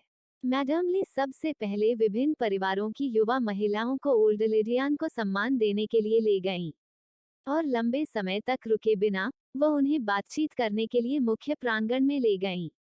एक बार जब सभी लोग चले गए तो ओल्ड लेडी यान ने राहत की सांस ली। एक बूढ़े किसान की पत्नी के रूप में उसे अधिकारियों की पत्नियों के समूह के साथ कोई सामान्य विषय नहीं मिल सका। सबसे बड़े बेटे की पत्नी वास्तव में चौकस है। वो इस समय अपनी भावनाओं की परवाह करना नहीं भूली। दाओहुआ के बारे में सोचते हुए बूढ़ी महिला यान ने ग्रानी सन से कहा, यह लड़की दाओहुआ पहली बार इस तरह के भोज का अनुभव कर रही है, और उस पर परिचारिका के रूप में। जल्दी जाओ और देखो, अगर उसे मदद की जरूरत है तो उसके साथ रहो। उसकी वरिष्ठता और उम्र के साथ प्रत्येक आगंतुक के साथ एक संक्षिप्त आदान प्रदान पर्याप्त था, लेकिन यान परिवार की सबसे बड़ी बेटी के रूप में दाओहुआ को आने वाली महिलाओं और लड़कियों की देखभाल करनी थी। अनिवार्य रूप से उसे व्यस्त रखना। मुख्य प्रांगण। लिविंग रूम में कई सुंदर कपड़े पहने मैडम चाय पी रही थीं और बातें कर रही थीं। एक दूसरे के साथ उनकी सहजता से पता चलता है कि वे एक दूसरे को कुछ समय से जानते थे। उनके टियर के नीचे युवा लड़कियों का एक समूह लगातार बातें कर रहा था, उनकी हंसी हवा में गूंज रही थी। पास में यान येहुआन, यान येशुंग और यान यल अलग अलग बैठे थे, कुछ अजीब लग रहे थे, जैसे कि वे अन्य लड़कियों की बातचीत में फिट नहीं हो सकते। दाओहुआ और मैडम ली काउंटी मजिस्ट्रेट की पत्नी और बेटी के साथ अंदर आए और यह दृश्य देखा। मैडम ली ने दाओहुआ की ओर देखा, उनकी अभिव्यक्ति कुछ चिंतित थी। आज उपस्थित महिलाओं में पूर्व ग्रैंड सेक्रेटरी की पोती भी थी, जो अपने उग्र स्वभाव के लिए जानी जाती थी, और उसे डर था कि उसकी बेटी उसे संभाल नहीं पाएगी। दाओहुआ ने मैडम ली की चिंतित नजर को देखा, मुस्कुराया और मजिस्ट्रेट की बेटी के साथ चली गई। यह देखकर कि दाओहुआ ने तुरंत प्रत्येक लड़की को बहन कहना शुरू कर दिया, मैडम ली ने राहत की सांस ली, फिर काउंटी मजिस्ट्रेट की पत्नी और पहले से मौजूद अन्य मैडमों के साथ बातचीत करने चली गईं। सिंगझोउ के प्रमुख झोउ कुलीन परिवार की सबसे छोटी बेटी और पूर्व ग्रैंड सेक्रेटरी झोउ झेंग्याओ की सबसे प्यारी पोती झोउ जिंगवान अपरिहार्य रूप से खराब और घमंडी थी। इस समय उसने परिचारिका दाओहुआ के प्रति संवेदना का भाव रखा। झोउ परिवार ने शुरू से ही यान परिवार के बारे में पूछताछ की थी और उन्हें पता था कि यान परिवार की सबसे बड़ी बेटी ग्रामीण इलाकों में पली बड़ी है। मूल रूप से झोउ जिंगवान ने सोचा था कि यान परिवार की सबसे बड़ी बेटी निश्चित रूप से असभ्य और भद्दी होगी, लेकिन उससे मिलने के बाद उसने पाया कि दाओहुआ की शक्ल और शिष्टता किसी भी तरह से एक अच्छी नस्ल की महिला से कमतर नहीं थी। बेटी यदि उसकी सादी और सरल पोशाक न होती तो वह बीजिंग की कुलीन लड़कियों से बहुत अच्छी तरह मेल खा सकती थी। झोऊ जिंगवान ने दाओहुआ के सुर्ख और गोरे रंग को देखा, जो उसकी अपनी गहरी त्वचा के विपरीत था, और तुरंत असहज महसूस करने लगी। कुछ सोचने के बाद उसने कहा, मिस यान, बेकार रहना उबाऊ है, हम सब मिलकर एक जुड़ी हुई कविता क्यों नहीं लिखते? रूप तो जन्मजात होता है, परंतु विद्या अर्जित होती है। उन्हें विश्वास नहीं था कि ग्रामीण इलाकों में पला बड़ा कोई व्यक्ति कविता लिखे। इससे पहले कि दाओहुआ जवाब दे पाता, यान यिशुंग, जो पहले की बातचीत में शामिल होने में असमर्थ था, उत्सुकता से सहमत हुआ, यह एक अच्छा विचार है। छंदों को जोड़ने से न केवल समय बीतेगा बल्कि हमें बहनों को बेहतर तरीके से जानने का मौका भी मिलेगा। यान परिवार के नियम वास्तव में काफी अच्छे हैं। एक बड़े घर में वैध बेटियां एक घेरा बनाती हैं, जबकि नाजायज बेटियां दूसरा घेरा बनाती हैं। एक नाजायज बेटी को वैध बेटियों के घेरे में प्रवेश करने के लिए उसे या तो असाधारण रूप से उत्कृष्ट होना चाहिए या परिवार में वैध बेटी की कमी होनी चाहिए। यान यिशुन किसी भी मानदंड के लिए योग्य नहीं था। उन्होंने पहले उस पर कोई ध्यान नहीं दिया था, और फिर भी वो लगातार उनकी उपस्थिति में खुद को शामिल करती रही। ऐसा व्यवहार वास्तव में अरुचिकर था। दाओहुआ की मुस्कान अपरिवर्तित रही, जैसे कि वह झोऊ जिंगवान की टिप्पणी को समझ नहीं पाई हो। उसने इस युवा लड़की को परिचारिका के रूप में अपने ऊपर नहीं चढ़ने दिया और खुशी से कहा, मेरी बहनों, मुख्य प्रांगण में बहुत शोर है और वहाँ वयस्क लोग देख रहे हैं। हम मेरे आंगन में क्यों नहीं जाते? इस तरह हम अधिक स्वतंत्र रूप से आनंद ले सकते हैं। लेकिन वयस्कों की उपस्थिति में वे अनिवार्य रूप से संयमित महसूस करते थे। झोऊ जिंगवान भी अपनी मां की निगरानी में नहीं रहना चाहती थी, लेकिन सिर्फ सख्त रवैया दिखाने के बाद अब उसके लिए अपना घमंड वापस लेना मुश्किल हो गया था। दाओहुआ ने लड़कियों के भावों का अनुमान लगाया, यह जानते हुए कि वे सभी झोऊ जिंगवान को अपने नेता के रूप में देखती थीं। तो वह मुस्कुराए, उसके साथ हाथ मिलाने के लिए आगे बढ़ी, दूसरों की ओर हाथ हिलाया और उन्हें कमरे से बाहर ले गई।